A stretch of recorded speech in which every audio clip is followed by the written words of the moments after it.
ਵਾਹਿਗੁਰੂ ਵਾਹਿਗੁਰੂ ਵਾਹਿਗੁਰੂ ਵਾਹਿਗੁਰੂ ਵਾਹਿਗੁਰੂ। ਸਤਨਾਮ ਸ੍ਰੀ ਵਾਹਿਗੁਰੂ ਸਾਹਿਬ ਜੀ। ਤਿਲੰਗ ਘਰ ਦੂਜਾ ਮਹੱਲਾ ਪੰਜਵਾ। ਤੁਧ ਬਿਨਾ ਦੂਜਾ ਨਾਹੀ ਕੋਈ, ਤੂੰ ਕਰਤਾਰ ਕਰਹਿ ਸੋ ਹੋਏ। ਤੁਧ ਬਿਨਾ ਦੂਜਾ ਨਾਹੀ ਕੋਈ,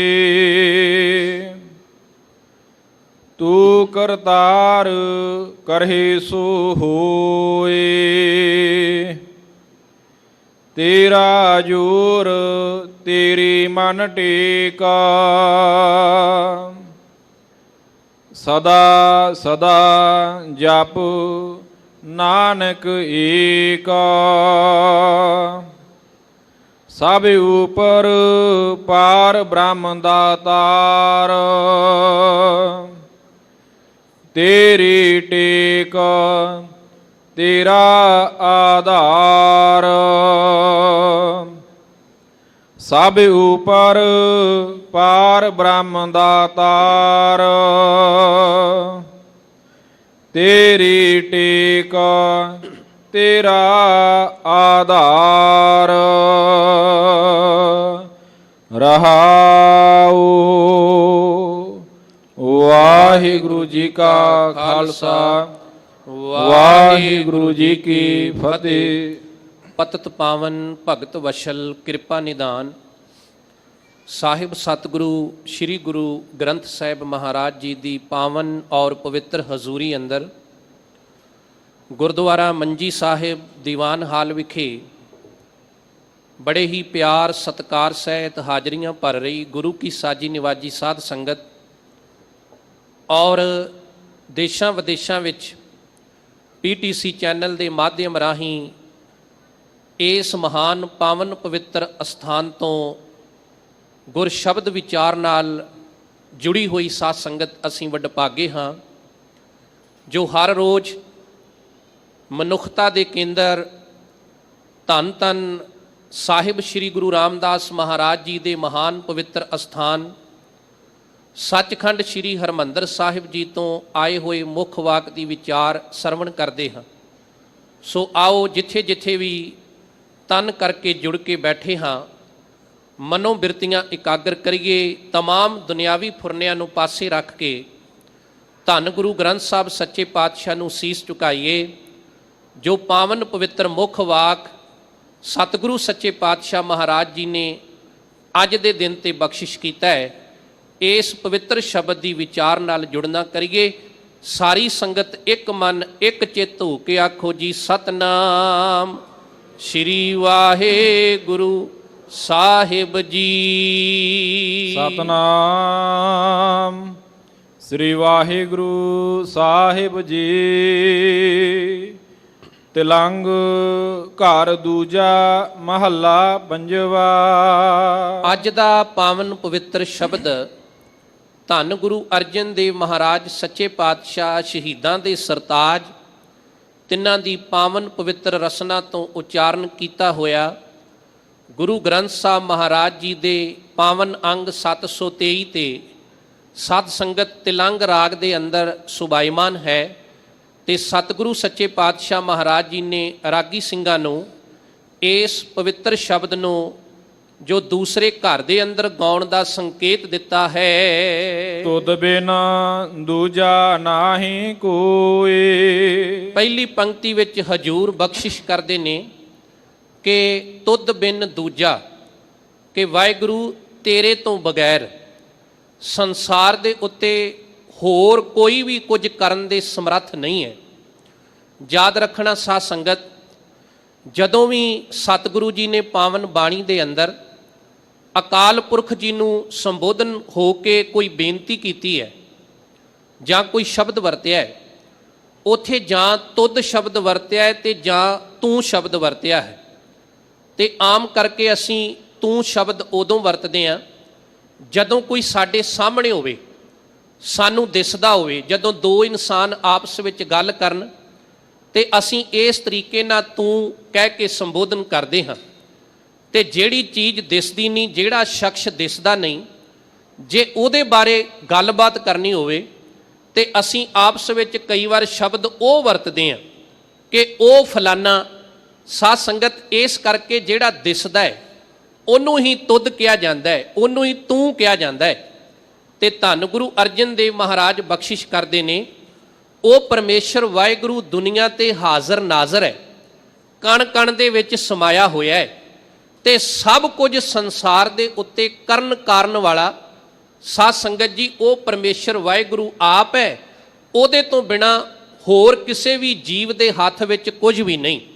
ਸੂਹੀ ਰਾਗ ਦੇ ਅੰਦਰ ਧੰਨ ਗੁਰੂ ਰਾਮਦਾਸ ਮਹਾਰਾਜ ਜੀ ਬੜੇ ਪਿਆਰੇ ਬਚਨ ਇਸੇ ਪੱਖ ਨੂੰ ਅੱਗੇ ਹੋਰ ਉਜਾਗਰ ਕਰਦਿਆਂ ਪੇਸ਼ ਕਰਦੇ ਹਨ। ਮਹਾਰਾਜ ਕਹਿੰਦੇ, ਕੀਤਾ ਕਰਨਾ ਸਰਬ ਰਜਾਈ, ਕਿਛ ਕੀਚੈ ਜੇ ਕਰ ਸਕੀਐ, ਆਪਣਾ ਕੀਤਾ ਕਿਛੂ ਨਾ ਹੋਵੈ, ਜਿਉ ਹਰ ਭਾਵੈ ਤਿਉ ਰੱਖੀਐ। ਇਹ ਵੱਖਰੀ ਗੱਲ ਹੈ ਕਿ ਦੁਨੀਆ ਦੇ ਉੱਤੇ ਅੱਜ ਆਪਣੇ ਆਪ ਨੂੰ ਇੱਦਾਂ ਦੇ ਸਿਆਣੇ ਅਖਵਾਉਣ ਵਾਲੇ ਕਿ ਮੈਂ ਆਹ ਕੰਮ ਕਰ ਸਕਦਾ, ਜੇ ਤੁਹਾਡਾ ਕੋਈ ਕੰਮ ਰਾਸ ਨਹੀਂ ਆ ਰਿਹਾ ਤੇ ਮੈਂ ਤੁਹਾਡਾ ਕਾਰਜ ਸਰ ਕਰ ਸਕਦਾ। ਇੱਦਾਂ ਦੇ ਬਹੁਤ ਲੋਕ ਦੁਨੀਆ ਤੇ ਗੁੰਮਰਾਹ ਕਰਨ ਵਾਲੇ ਨਜ਼ਰ ਆਉਣਗੇ। ਪਰ ਸਤਿਗੁਰੂ ਗੁਰੂ ਅਰਜਨ ਦੇਵ ਮਹਾਰਾਜ ਅੱਜ ਦੇ ਪਵਿੱਤਰ ਸ਼ਬਦ ਵਿੱਚ ਉਸ ਅਕਾਲ ਪੁਰਖ ਵਾਹਿਗੁਰੂ ਦੀ ਬਾਬਤ ਇਹ ਬਿਆਨ ਕਰਦੇ ਨੇ ਕਿ ਜੋ ਕੁਝ ਦੁਨੀਆ ਤੇ ਕਰਨਹਾਰ ਹੈ ਉਹ ਪਰਮੇਸ਼ਰ ਵਾਹਿਗੁਰੂ ਹੈ ਤੇ ਉਹਦੇ ਤੋਂ ਬਿਨਾ ਹੋਰ ਦੂਜਾ ਕੋਈ ਵੀ ਨਹੀਂ ਹੈ। ਤੂੰ ਕਰਤਾਰ ਕਰਹਿ ਸੋ ਹੋਏ। ਤੇ ਮਹਾਰਾਜ ਕਹਿੰਦੇ ਵੀ ਤੂੰ ਕਰਤਾਰ, ਹੇ ਵਾਹਿਗੁਰੂ ਤੂੰ ਇਸ ਸ੍ਰਿਸ਼ਟੀ ਦਾ ਰਚਨਹਾਰ ਹੈ। ਤੇ ਸਾਧ ਸੰਗਤ ਜੀ, ਜੋ ਤੂੰ ਕਰਦਾ ਹੈ ਉਹੀ ਦੁਨੀਆ ਦੇ ਉੱਤੇ ਹੁੰਦਾ ਹੈ। ਇਸ ਕਰਕੇ ਗੁਰੂ ਅਰਜਨ ਦੇਵ ਮਹਾਰਾਜ ਬਖਸ਼ਿਸ਼ ਕਰਦੇ ਨੇ, ਤੇਰੇ ਤੋਂ ਬਾਹਰ ਮਹਾਰਾਜ ਸੱਚੇ ਪਾਤਸ਼ਾਹ ਕੁਝ ਵੀ ਨਹੀਂ, ਸਭ ਕੁਝ ਤੇਰੇ ਹੁਕਮ ਦੇ ਅੰਦਰ ਇਸ ਸੰਸਾਰ ਤੇ ਚੱਲ ਰਿਹਾ ਹੈ। ਬਾਣੀ ਦਾ ਬਚਨ ਹੈ, ਜਿਉਂ ਜਿਉਂ ਤੇਰਾ ਹੁਕਮ ਤਿਵੈ ਤਿਉਂ ਹੋਵਣਾ। ਤੋ ਸਾਧ ਸੰਗਤ, ਸਤਿਗੁਰੂ ਸੱਚੇ ਪਾਤਸ਼ਾਹ ਮਹਾਰਾਜ ਬਖਸ਼ਿਸ਼ ਕਰ ਰਹੇ ਨੇ ਕਿ ਹੇ ਵਾਹਿਗੁਰੂ ਦੁਨੀਆ ਨੂੰ ਬਣਾਉਣ ਵਾਲੇ ਸੱਚੇ ਪਾਤਸ਼ਾਹ ਜੀ, ਜੋ ਤੂੰ ਕਰਦਾ ਹੈ ਨਾ ਸੰਸਾਰ ਦੇ ਉੱਤੇ ਉਹੀ ਹੁੰਦਾ ਹੈ। ਇਹ ਸਾਰੀ ਸ੍ਰਿਸ਼ਟੀ ਤੇਰੇ ਹੁਕਮ ਵਿੱਚ ਬੱਝੀ ਹੋਈ ਹੈ। ਤੇਰਾ ਜੂਰ ਤੇਰੀ ਮਨ ਟੇਕ। ਤੇ ਸਾਹਿਬ ਜੀ ਕਹਿੰਦੇ ਨੇ, ਮੈਨੂੰ ਨਿਮਾਣੇ ਨੂੰ ਇੱਕ ਤੇਰਾ ਹੀ ਤਾਣ ਹੈ ਔਰ ਇਸ ਕਰਕੇ ਤੇਰਾ ਹੀ ਆਸਰਾ ਹੈ।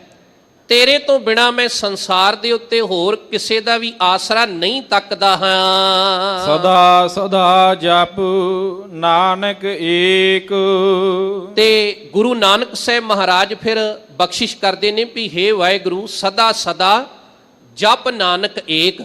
ਹੇ ਨਾਨਕ, ਸਦਾ ਵਾਸਤੇ ਉਸ ਪਰਮੇਸ਼ਰ ਵਾਹਿਗੁਰੂ ਅਕਾਲ ਪੁਰਖ ਦੀ ਜਿਹੜੀ ਸਿਫਤ ਹੈ ਨਾ ਉਹਨੂੰ ਕਰਦੇ ਰਹਿਣਾ ਚਾਹੀਦਾ ਹੈ। ਸਭ ਉਪਰ ਪਾਰ ਬ੍ਰਹਮ ਦਾ ਤਾਰ।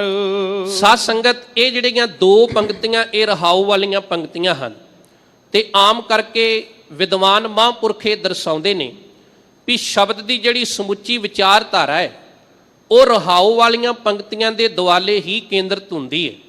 ਤੇ ਸਾਹਿਬ ਸੱਚੇ ਪਾਤਸ਼ਾਹ ਫਿਰ ਬਖਸ਼ਿਸ਼ ਕਰ ਰਹੇ ਨੇ। ਮਹਾਰਾਜ ਕਹਿੰਦੇ, ਸਭ ਉੱਪਰ ਵੀ ਸਾਰਿਆਂ ਤੋਂ ਉੱਤੇ ਪਾਰ ਬ੍ਰਹਮ ਦਾਤਾਰ। ਬ੍ਰਹਮ ਸ਼ਬਦ ਬਹੁਤ ਜਗ੍ਹਾ ਤੇ ਸਨਾਤਨ ਮਤ ਅੰਦਰ ਆਇਆ ਹੈ, ਪਰ ਮਹਾਰਾਜ ਨੇ ਅਕਾਲ ਪੁਰਖ ਵਾਸਤੇ ਜਦੋਂ ਸ਼ਬਦ ਵਰਤੇ ਤੇ ਬ੍ਰਹਮ ਤੋਂ ਪਹਿਲਾਂ ਪਾਰ ਸ਼ਬਦ ਪਾਇਆ ਵੀ ਪਾਰ ਬ੍ਰਹਮ, ਜਿਹਦਾ ਕੋਈ ਪਾਰਾਵਾਰ ਨਹੀਂ। ਤੇ ਸਾਹਿਬ ਜੀ ਕਹਿੰਦੇ ਦਾਤਾਰ। ਦਾਤਾਰ ਦਾ ਅਰਥ ਹੈ ਕਿ ਸਾਧ ਸੰਗਤ ਤੋਂ ਹਰ ਇੱਕ ਨੂੰ ਦਾਤਾਂ ਦੇ ਕੇ ਨਵਾਜਣ ਵਾਲਾ ਹੈ। ਅਸੀਂ ਪਾਵਨ ਬਾਣੀ ਵਿੱਚ ਸ਼ਬਦ ਪੜ੍ਹਦੇ ਹਾਂ, ਕਿਹੜੀ ਦਾਤ ਦਿੰਦੇ ਨੇ ਮਹਾਰਾਜ? ਸਾਧ ਸੰਗਤ ਜੀ, ਜਪਜੀ ਸਾਹਿਬ ਦੇ ਅੰਦਰ ਅਸੀਂ ਪੜ੍ਹਦੇ ਹਾਂ, ਕੇਤਿਆ ਦੁਖ ਭੂਖ ਸਦ ਮਾਰ, ਇਹ ਭੇ ਦਾਤ ਤੇਰੀ ਦਾਤਾਰ। ਹੁਣ ਰੱਬ ਏਡਾ ਬੇਅੰਤ ਹੈ ਵੀ ਉਹੋ ਹੀ ਸਾਨੂੰ ਸੰਸਾਰ ਦੇ ਉੱਤੇ ਦਾਤਾਂ ਦੇ ਕੇ ਨਵਾਜਣ ਵਾਲਾ ਹੈ। ਇਹ ਵੱਖਰੀ ਗੱਲ ਹੈ ਕਿ ਕਈ ਵਾਰ ਸਾਨੂੰ ਚੰਗੀ ਕੋਠੀ ਮਿਲੀ, ਚੰਗੀ ਗੱਡੀ ਮਿਲੀ, ਤੇ ਬੰਦੇ ਨੇ ਖੁਸ਼ ਹੋ ਕੇ ਰੱਬ ਦਾ ਸ਼ੁਕਰਾਨਾ ਕਰਨ ਲਈ ਇਹ ਸ਼ਬਦ ਆਪਣੀ ਕੋਠੀ ਦੇ ਜਾਂ ਆਪਣੀ ਗੱਡੀ ਦੇ ਬਾਹਰ ਲਿਖਾਏ ਕਿ ਇਹ ਭੇ ਦਾਤ ਤੇਰੀ ਦਾਤਾਰ, ਕਿ ਵਾਹਿਗੁਰੂ ਇਹ ਜਿਹੜੀ ਦਾਤ ਹੈ ਨਾ, ਇਹ ਤੇਰੀ ਦਾਤਾਰ ਦੀ ਦਿੱਤੀ ਹੋਈ ਦਾਤ ਹੈ। ਪਰ ਯਾਦ ਰੱਖਣਾ ਸਾਧ ਸੰਗਤ, ਕੇਵਲ ਇੱਕ ਪੰਕਤੀ ਦੇ ਨਾਲ ਅਰਥ ਅਧੂਰੇ ਹਨ। ਜਿਹੜਾ ਸਿੱਖ ਹੈ ਨਾ, ਜਿਹੜਾ ਰੱਬ ਦੀ ਰਜ਼ਾ ਵਿੱਚ ਰਹਿੰਦਾ ਹੈ, ਜਿਹੜਾ ਅਕਾਲ ਪੁਰਖ ਵਾਹਿਗੁਰੂ ਜੀ ਦਾ ਸ਼ੁਕਰਾਨਾ ਪਲ ਪਲ ਕਰਦਾ ਹੈ, ਉਹ ਉਸ ਪਰਮੇਸ਼ਰ ਅੱਗੇ ਬੇਨਤੀ ਕਰਕੇ ਕਹਿੰਦਾ ਹੈ, ਮਹਾਰਾਜ ਜੇ ਜ਼ਿੰਦਗੀ ਦੇ ਵਿੱਚ ਖੁਸ਼ੀਆਂ ਦਿੱਤੀਆਂ, ਸੁੱਖ ਦਿੱਤੇ, ਇਹ ਵੀ ਤੇਰੀ ਦਾਤ, ਪਰ ਜੇ ਰੱਬ ਨਾ ਕਰੇ ਕਿ ਦੁਨੀਆ ਦੇ ਉੱਤੇ ਕਿਤੇ ਗਰੀਬੀ, ਭੁੱਖ ਤੇ ਜਾਂ ਵੱਡੇ ਤੋਂ ਵੱਡਾ ਦੁੱਖ ਵੀ ਆ ਕੇ ਬੰਦੇ ਨੂੰ ਘੇਰ ਲਵੇ, ਮਹਾਰਾਜ ਬਾਣੀ ਵਿੱਚ ਕਹਿੰਦੇ ਇੱਕ ਮਾਰ ਨਹੀਂ ਕਈ ਮਾਰਾਂ ਪੈ ਜਾਣ, ਅਨੇਕਾਂ ਮੁਸ਼ਕਲਾਂ ਬੰਦੇ ਦੀ ਜ਼ਿੰਦਗੀ ਵਿੱਚ ਆ ਜਾਣ, ਤੇ ਸਾਹਿਬ ਕਹਿੰਦੇ ਸਿੱਖ ਉਹ ਹੈ ਜਿਹੜਾ ਪਰਮੇਸ਼ਰ ਵਾਹਿਗੁਰੂ ਅੱਗੇ ਬੇਨਤੀ ਕਰੇ, ਮਹਾਰਾਜ ਜੇ ਮੇਰੀ ਜ਼ਿੰਦਗੀ ਵਿੱਚ ਕੋਈ ਮੈਨੂੰ ਮਾਰ ਪਈ ਹੈ, ਜੇ ਮੇਰੀ ਜ਼ਿੰਦਗੀ 'ਚ ਮੈਂ ਭੁੱਖ ਦੇ ਵਿੱਚ ਹਾਂ, ਗਰੀਬੀ ਵਿੱਚ ਹਾਂ, ਕਿਸੇ ਮੁਸ਼ਕਲ ਵਿੱਚ ਹਾਂ, ਤੇ ਮੈਂ ਤਾਂ ਵੀ ਤੈਨੂੰ ਉਲਾਂਭਾ ਨਹੀਂ ਦੇਵਾਂਗਾ। ਮੈਂ ਇਹ ਨਹੀਂ ਕਹਾਂਗਾ ਵੀ ਰੱਬਾ ਤੂੰ ਮੇਰੇ ਨਾਲ ਧੱਕਾ ਕੀਤਾ ਹੈ। ਮੈਂ ਆਪਣੀ ਜ਼ੁਬਾਨ ਤੋਂ ਇਹ ਨਹੀਂ ਕਹਾਂਗਾ ਕਿ ਪਰਮੇਸ਼ਰ ਜੀ, ਵਾਹਿਗੁਰੂ ਜੀ ਤੁਸੀਂ ਮੇਰੇ ਨਾਲ ਬੜਾ ਮਾੜਾ ਕੀਤਾ ਹੈ। ਮਹਾਰਾਜ ਗੁਰੂ ਨਾਨਕ ਸਾਹਿਬ ਜੀ ਕਹਿੰਦੇ ਸਿੱਖ ਉਹ ਹੈ ਜਿਹੜਾ ਰੱਬ ਵੱਲੋਂ ਦਿੱਤੀ ਹੋਈ, ਭਾਵੇਂ ਦੁੱਖ ਹੋਵੇ, ਭੁੱਖ ਹੋਵੇ, ਇੱਕ ਨਹੀਂ ਸੱਦ ਮਾਰ ਵੀ ਪੈ ਜਾਵੇ, ਉਹਨੂੰ ਵੀ ਆਪਣੀ ਜ਼ਿੰਦਗੀ ਤੇ ਇਹ ਸਮਝੇ ਵੀ ਮਹਾਰਾਜ ਇਹ ਵੀ ਤੇਰੇ ਹੁਕਮ ਵਿੱਚ ਹੈ ਤੇ ਇਹ ਵੀ ਤੇਰੀ ਦਿੱਤੀ ਹੋਈ ਇੱਕ ਦਾਤ ਹੀ ਹੈ। ਕੇਤਿਆ ਦੁੱਖ ਭੂਖ ਸਦ ਮਾਰ, ਇਹ ਪੇ ਦਾਤ ਤੇਰੀ ਦਾਤਾਰ। ਪਰ ਸਾਧ ਸੰਗਤ ਆਪਾਂ ਦੁਨਿਆਵੀ ਜੀਵ ਜੂ ਹੋਏ, ਇਸ ਕਰਕੇ ਜੇ ਤੇ ਖੁਸ਼ੀ ਮਿਲੀ ਤੇ ਬੰਦੇ ਨੇ ਕਿਹਾ ਰੱਬ ਦੀ ਦਿੱਤੀ ਦਾਤ, ਪਰ ਜਦੋਂ ਮੁਸ਼ਕਲ ਆਈ ਤੇ ਉਸ ਰੱਬ ਦੇ ਘਰ ਨੂੰ ਛੱਡ ਕੇ, ਗੁਰੂ ਨੂੰ ਛੱਡ ਕੇ ਤੇ ਬੰਦਾ ਇੱਧਰ ਉੱਧਰ ਭਟਕਣਾ ਸ਼ੁਰੂ ਕਰ ਦਿੰਦਾ ਹੈ। ਤੇ ਉਦੋਂ ਫਿਰ ਅਸੀਂ ਇਹ ਸਮਝਦੇ ਹਾਂ ਵੀ ਸ਼ਾਇਦ ਉਹ ਲੋਕ ਜਿੱਥੇ ਅਸੀਂ ਗੁੰਮਰਾਹ ਹੋ ਕੇ ਜਾਂਦੇ ਹਾਂ, ਉਹ ਸਾਡੀ ਇਸ ਮੁਸ਼ਕਲ ਨੂੰ ਹੱਲ ਕਰ ਦੇਣਗੇ। ਪਰ ਮਹਾਰਾਜ ਕਹਿੰਦੇ ਨਹੀਂ, ਰੱਬ ਏਡਾ ਵੱਡਾ ਦਾਤਾਂ ਦੇ ਕੇ ਨਵਾਜਣ ਵਾਲਾ ਹੈ, ਵੱਡਾ ਹੈ ਕਿ ਉਹਦੇ ਘਰ ਵਿੱਚ ਦਾਤ ਦੀ ਕੋਈ ਵੀ ਕਮੀ ਨਹੀਂ। ਅਸੀਂ ਜਪਜੀ ਸਾਹਿਬ ਜੀ ਦੀ ਪਾਵਨ ਬਾਣੀ ਵਿੱਚ ਪੜ੍ਹਦੇ ਹਾਂ, ਦੇਂਦਾ ਦੇ ਲੈਂਦੇ ਥੱਕ ਪਾਹੇ, ਕਿ ਵਾਹਿਗੁਰੂ ਕਿੱਡਾ ਕੁ ਵੱਡਾ ਦਾਤਾ ਹੈ। ਮਹਾਰਾਜ ਬਾਣੀ ਵਿੱਚ ਕਹਿੰਦੇ ਵੀ ਮਨੁੱਖ ਜਿਹੜਾ ਉਹਦਾ ਜਨ ਬਣ ਜਾਂਦਾ ਹੈ ਨਾ, ਉਹ ਦਾਤਾਂ ਲੈਂਦਾ ਤੇ ਥੱਕ ਜਾਂਦਾ ਹੈ, ਪਰ ਪਰਮੇਸ਼ਰ ਏਡਾ ਵੱਡਾ ਦਾਤਾ ਹੈ ਕਿ ਉਹ ਦਾਤਾਂ ਦਿੰਦਾ ਕਦੇ ਵੀ ਥੱਕਦਾ ਨਹੀਂ। ਕਿਉਂਕਿ ਮਹਾਰਾਜ ਅੱਜ ਦੇ ਸ਼ਬਦ ਵਿੱਚ ਕਹਿ ਰਹੇ ਨੇ ਕਿ ਸਭ ਉੱਪਰ, ਸਾਰਿਆਂ ਤੋਂ ਉੱਤੇ, ਪਾਰ ਬ੍ਰਹਮ ਦਾਤਾਰ, ਉਹ ਪਰਮੇਸ਼ਰ ਵਾਹਿਗੁਰੂ ਦਾਤਾਂ ਦੇਣ ਵਾਲਾ, ਜੋ ਦਾਤਾਂ ਦੇ ਕੇ ਨਵਾਜਦਾ ਹੈ। ਤੇ ਕਿੰਨੀਆਂ ਦਾਤਾਂ ਦਿੰਦਾ, ਮਹਾਰਾਜ ਕਹਿੰਦੇ ਜੁਗਾ ਜੁਗੰਤਰ ਖਾਹੀ ਖਾਹੀ। ਮੈਂ ਕਈ ਵਾਰ ਸਾਧ ਸੰਗਤ ਤੇ ਬੇਨਤੀ ਕਰਦਾ, ਵੇਖੋ ਰੱਬ ਨੇ ਕਿੰਨੀਆਂ ਸਾਨੂੰ ਦਾਤਾਂ ਦੇ ਕੇ ਨਵਾਜਿਆ। ਇੱਕ ਕਿਸਾਨ ਜਦੋਂ ਆਪਣੀ ਜ਼ਮੀਨ ਦੇ ਅੰਦਰ ਬੀਜ ਬੋਂਦਾ ਹੈ ਨਾ, ਤੇ 6 ਮਹੀਨੇ ਬਾਅਦ, 4 ਮਹੀਨੇ ਬਾਅਦ ਜਦੋਂ ਉਹ ਫਸਲ ਪੱਕਦੀ ਹੈ ਤੇ ਅਸੀਂ ਉਹਨੂੰ ਫਸਲ ਨੂੰ ਵੱਢ ਕੇ ਆਪਣੇ ਘਰ ਵਿੱਚ ਸਾਧ ਸੰਗਤ ਜੀ ਉਹਨੂੰ ਜਮ੍ਹਾਂ ਕਰ ਲੈਂਦੇ ਹਾਂ। ਕੁਝ ਲੋਕ ਮੰਡੀਆਂ 'ਚ ਜਾ ਕੇ ਦੇ ਆਉਂਦੇ ਨੇ, ਵੇਚ ਆਉਂਦੇ ਨੇ। ਪਰ ਰੱਬ ਏਡਾ ਵੱਡਾ ਬੇਅੰਤ ਹੈ ਕਿ ਉਹਨੇ ਆ ਜਿਹੜੀ ਧਰਤੀ ਹੈ ਇਹਦੇ ਵਿੱਚ ਇੰਨਾ ਕੁਝ ਪਾਇਆ ਕਿ ਉਹਨੂੰ ਵਾਰ-ਵਾਰ ਉਹ ਬੀਜ ਬੋਣ ਦੀ ਲੋੜ ਨਹੀਂ ਪਈ। ਇੱਕੇ ਵਾਰ ਹੀ ਧਰਤੀ ਵਿੱਚ ਇੰਨੇ ਕੁ ਪਦਾਰਥ ਪਾਏ। ਮਹਾਰਾਜ ਗੁਰੂ ਨਾਨਕ ਸਾਹਿਬ ਬਾਣੀ ਵਿੱਚ ਕਹਿੰਦੇ ਨੇ, ਆਸਣ ਲੋਏ ਲੋਏ ਭੰਡਾਰ, ਜੋ ਕਿਛ ਪਾਇਆ ਸੋ ਏਕਾ ਵਾਰ। ਸਾਨੂੰ ਤੇ ਵਾਰ-ਵਾਰ ਬੀਜ ਬੋਣ ਦੀ ਲੋੜ ਪਈ, ਪਰ ਰੱਬ ਏਡਾ ਬੇਅੰਤ ਹੈ, ਉਹ ਇੰਨੀਆਂ ਕੁ ਦਾਤਾਂ ਦੇ ਕੇ ਨਵਾਜਣ ਵਾਲਾ ਹੈ ਕਿ ਉਹਨੇ ਜੋ ਕੁਝ ਧਰਤੀ ਵਿੱਚ ਪਾਇਆ ਇੱਕੇ ਵਾਰੀ ਪਾ ਦਿੱਤਾ, ਉਹਨੂੰ ਵਾਰ-ਵਾਰ ਪਾਉਣ ਦੀ ਜ਼ਰੂਰਤ ਨਹੀਂ ਪਈ। ਸਾਧ ਸੰਗਤ ਸਾਰੀ ਉਮਰ ਅਸੀਂ ਪਕਵਾਨ ਛਕੀ ਜਾਂਦੇ ਹਾਂ। ਵੇਖੋ, ਗੁਰੂ ਘਰ ਆਈਏ, ਰੱਬ ਦੇ ਦਿੱਤੇ ਪਕਵਾਨ ਛਕਦੇ ਹਾਂ, ਆਪਣੇ ਘਰ ਵਿੱਚ ਰਹੀਏ, ਸਵਾਦਲੇ ਭੋਜਨ ਛਕਦੇ ਹਾਂ, ਇੱਥੋਂ ਤੱਕ ਸਾਰੀ ਉਮਰ ਪਹਿਨੀ ਜਾਂਦੇ ਹਾਂ। ਕਦੇ ਵੀ ਰੱਬ ਦੇ ਦਿੱਤੇ ਪਦਾਰਥਾਂ ਵਿੱਚ ਕੋਈ ਕਮੀ ਨਹੀਂ ਆਈ, ਪਕਵਾਨਾਂ 'ਚ ਕੋਈ ਕਮੀ ਨਹੀਂ ਆਈ। ਤੇ ਜਿਹੜੇ ਬਸਤਰ ਰੱਬ ਨੇ ਪਹਿਨਣ ਲਈ ਦਿੱਤੇ, ਸਾਡੇ ਕਬਡ ਭਰੇ ਨੇ, ਸਾਡੀਆਂ ਅਲਮਾਰੀਆਂ ਭਰੀਆਂ ਨੇ। ਬੰਦਾ ਉਹ ਬਸਤਰ ਪਾਉਂਦਿਆਂ ਪਾਉਂਦਿਆਂ ਉਹਦਾ ਸਰੀਰ ਤਾਂ ਕਮਜ਼ੋਰ ਪੈ ਜਾਂਦਾ ਹੈ, ਪਰ ਯਾਦ ਰੱਖਣਾ ਰੱਬ ਦੀਆਂ ਦਿੱਤੀਆਂ ਦਾਤਾਂ ਵਿੱਚ ਕਮੀ ਕੋਈ ਨਹੀਂ ਆਈ। ਪਰ ਮਹਾਰਾਜ ਬਾਣੀ ਵਿੱਚ ਇੱਕ ਪੰਕਤੀ ਕਹਿੰਦੇ ਨੇ, ਕਹਿੰਦੇ ਮੇਰਿਆ ਸਿੱਖਾ, ਜਿਸ ਰੱਬ ਨੇ ਤੈਨੂੰ ਇੰਨੇ ਸ਼ਕਲੀ ਪਕਵਾਨ ਦਿੱਤੇ ਕਿ ਖਾਂਦਿਆਂ ਖਾਂਦਿਆਂ ਦੰਦ ਘਸ ਗਏ, ਕਮਜ਼ੋਰ ਪੈ ਗਏ, ਜਿਸ ਰੱਬ ਨੇ ਇੰਨੇ ਸੋਹਣੇ ਬਸਤਰ ਦਿੱਤੇ ਕਿ ਪਹਿਨਦਿਆਂ ਪਹਿਨਦਿਆਂ ਸਰੀਰ ਨਿਢਾਲ ਹੋ ਗਿਆ, ਪਰ ਵੇਖ ਉਹ ਰੱਬ ਐਡਾ ਬੇਅੰਤ ਹੈ ਕਿ ਤੂੰ ਜਦੋਂ ਵੀ ਕਿਤੇ ਉਹਦਾ ਸ਼ੁਕਰ ਕਰੇ ਤੇ ਉਹਦਾ ਧੰਨਵਾਦ ਜ਼ਰੂਰ ਕਰਿਆ ਕਰ। ਤੇ ਜੇ ਉਹਦਾ ਧੰਨਵਾਦ ਨਹੀਂ ਨਾ ਕਰਦਾ, ਉਸ ਵਾਹਿਗੁਰੂ ਅਕਾਲ ਪੁਰਖ ਜਿਨੇ ਤੈਨੂੰ ਦਾਤਾਂ ਦੇ ਕੇ ਸੰਸਾਰ ਤੇ ਨਵਾਜਿਆ, ਜੇ ਉਹਦਾ ਸ਼ੁਕਰ ਨਹੀਂ ਕਰਦਾ ਤੇ ਮਹਾਰਾਜ ਕਹਿੰਦੇ ਤੇਰਾ ਸੰਸਾਰ ਤੇ ਆਉਣਾ ਤ੍ਰਿਕਾਰ ਹੈ। ਸਾਹਿਬ ਦੇ ਬਾਣੀ ਵਿੱਚ ਬੋਲ ਨੇ, ਖਾਂਦਿਆਂ ਖਾਂਦਿਆਂ ਮੂੰਹ ਇਕੱਠਾ, ਪੈ ਨੰਦਿਆਂ ਸਭ ਅੰਗ। ਸੱਚੇ ਪਾਤਸ਼ਾਹ ਮਹਾਰਾਜ ਕਹਿੰਦੇ ਨੇ, ਨਾਨਕ ਧ੍ਰਿਗ ਤਿੰਨਾ ਕਾ ਜੀਵਿਆ, ਜਿਨੀ ਸੱਚ ਨਾ ਲੱਗੋ ਰੰਗ। ਸਾਹਿਬ ਕਹਿੰਦੇ ਦੰਦ ਘਸ ਗਏ ਛਕਦਿਆਂ, ਰੱਬ ਨੇ ਦਾਤ ਦਿੱਤੀ ਤਾਂ ਹੀ ਛਕੀ ਨਾ। ਆ ਜਿਹੜਾ ਸਰੀਰ ਕਮਜ਼ੋਰ ਪੈ ਗਿਆ ਪਹਿਨਦਿਆਂ, ਰੱਬ ਨੇ ਇੰਨਾ ਕੁਝ ਦਿੱਤਾ, ਤੇ ਜੇ ਅਜੇ ਵੀ ਰੱਬ ਦੇ ਨਾਮ ਦਾ ਰੰਗ ਨਹੀਂ ਲੱਗਾ, ਉਸ ਦਤਾਰ ਵਾਹਿਗੁਰੂ ਅਕਾਲ ਪੁਰਖ ਨੂੰ ਯਾਦ ਨਹੀਂ ਕੀਤਾ, ਤੇ ਮਹਾਰਾਜ ਕਹਿੰਦੇ ਤੇਰਾ ਸੰਸਾਰ ਤੇ ਆਉਣਾ ਤ੍ਰਿਕਾਰ ਹੈ। ਇਸ ਕਰਕੇ ਸਾਹਿਬ ਕਹਿੰਦੇ ਨੇ ਕਿ ਉਹ ਵਾਹਿਗੁਰੂ ਦਤਾਰ ਹੈ ਤੇ ਸਭ ਨੂੰ ਜੀਵਾਂ ਨੂੰ ਦਾਤਾਂ ਦੇ ਕੇ ਨਵਾਜਦਾ ਹੈ। ਤੇਰੀ ਟੇਕ ਤੇਰਾ ਆਧਾਰ। ਤੇ ਸਾਹਿਬ ਕਹਿੰਦੇ ਮੈਨੂੰ ਉਸ ਅਕਾਲ ਪੁਰਖ ਵਾਹਿਗੁਰੂ ਦੀ ਹੀ ਟੇਕ ਹੈ, ਉਹਦਾ ਹੀ ਆਸਰਾ ਹੈ, ਤੇ ਉਹਦੇ ਤੇ ਹੀ ਮੇਰਾ ਭਰੋਸਾ ਹੈ, ਉਹਦੇ ਤੇ ਹੀ ਮੇਰਾ ਵਿਸ਼ਵਾਸ ਹੈ। ਰਹਾਉ। ਸੋ ਮਹਾਰਾਜ ਅੱਗੇ ਵਿਸ਼ਰਾਮ ਦੇ ਕੇ ਫਿਰ ਸਾਨੂੰ ਸਮਝਾਉਂਦੇ ਹਨ, ਹੈ ਤੂੰ ਹੋਵਨਹਾਰ। ਸਾਹਿਬ ਕਹਿੰਦੇ ਵੀ ਉਹ ਰੱਬ ਵਾਹਿਗੁਰੂ ਦਤਾਰ ਜਿਹੜਾ ਦਾਤਾਂ ਦੇਣ ਵਾਲਾ ਹੈ ਨਾ, ਉਹ ਇੰਨਾ ਕੁ ਬੇਅੰਤ ਹੈ ਵੀ ਹੈ ਤੂੰ ਹੈ, ਵੀ ਵਾਹਿਗੁਰੂ ਤੂੰ ਪਹਿਲਾਂ ਵੀ ਸੀ, ਤੂੰ ਅੱਜ ਵੀ ਹੈ, ਤੇ ਤੂੰ ਹੋਵਨਹਾਰ। ਆਉਣ ਵਾਲੇ ਸਮੇਂ ਵਿੱਚ ਆਪਾਂ ਨਹੀਂ ਹੋਵਾਂਗੇ ਸ਼ਾਇਦ, ਪਰ ਸਾਧ ਸੰਗਤ ਉਹ ਰੱਬ ਐਡਾ ਬੇਅੰਤ ਹੈ ਕਿ ਉਹ ਸ੍ਰਿਸ਼ਟੀ ਸਾਜਣ ਤੋਂ ਪਹਿਲਾਂ ਵੀ ਸੀ, ਹੁਣ ਵੀ ਹੈ, ਤੇ ਉਹ ਸਾਧ ਸੰਗਤ ਜੀ ਅਖੀਰ ਤੱਕ ਹੈ। ਇਸ ਕਰਕੇ ਉਹਦਾ ਨਾਮ ਦੁਨੀਆ ਤੇ ਸਦਾ ਅਟਲ ਹੈ। ਆਪਾਂ ਬਾਣੀ ਵਿੱਚ ਪੜ੍ਹਦੇ ਹਾਂ, ਆਦ ਸੱਚ ਜੁਗਾਦ ਸੱਚ, ਹੈ ਭੀ ਸੱਚ, ਨਾਨਕ ਹੋਸੀ ਭੀ ਸੱਚ। ਇਸ ਕਰਕੇ ਉਹਦਾ ਨਾਮ ਸੱਚਾ ਹੈ, ਤੇ ਉਹ ਵਾਹਿਗੁਰੂ ਪਹਿਲਾਂ ਵੀ ਸੀ, ਹੁਣ ਵੀ ਹੈ, ਤੇ ਸਦਾ ਵਾਸਤੇ ਕਾਇਮ ਰਹੇਗਾ। ਅਗਮ ਅਗਾਧ ਊਚ ਆਪਾਰ।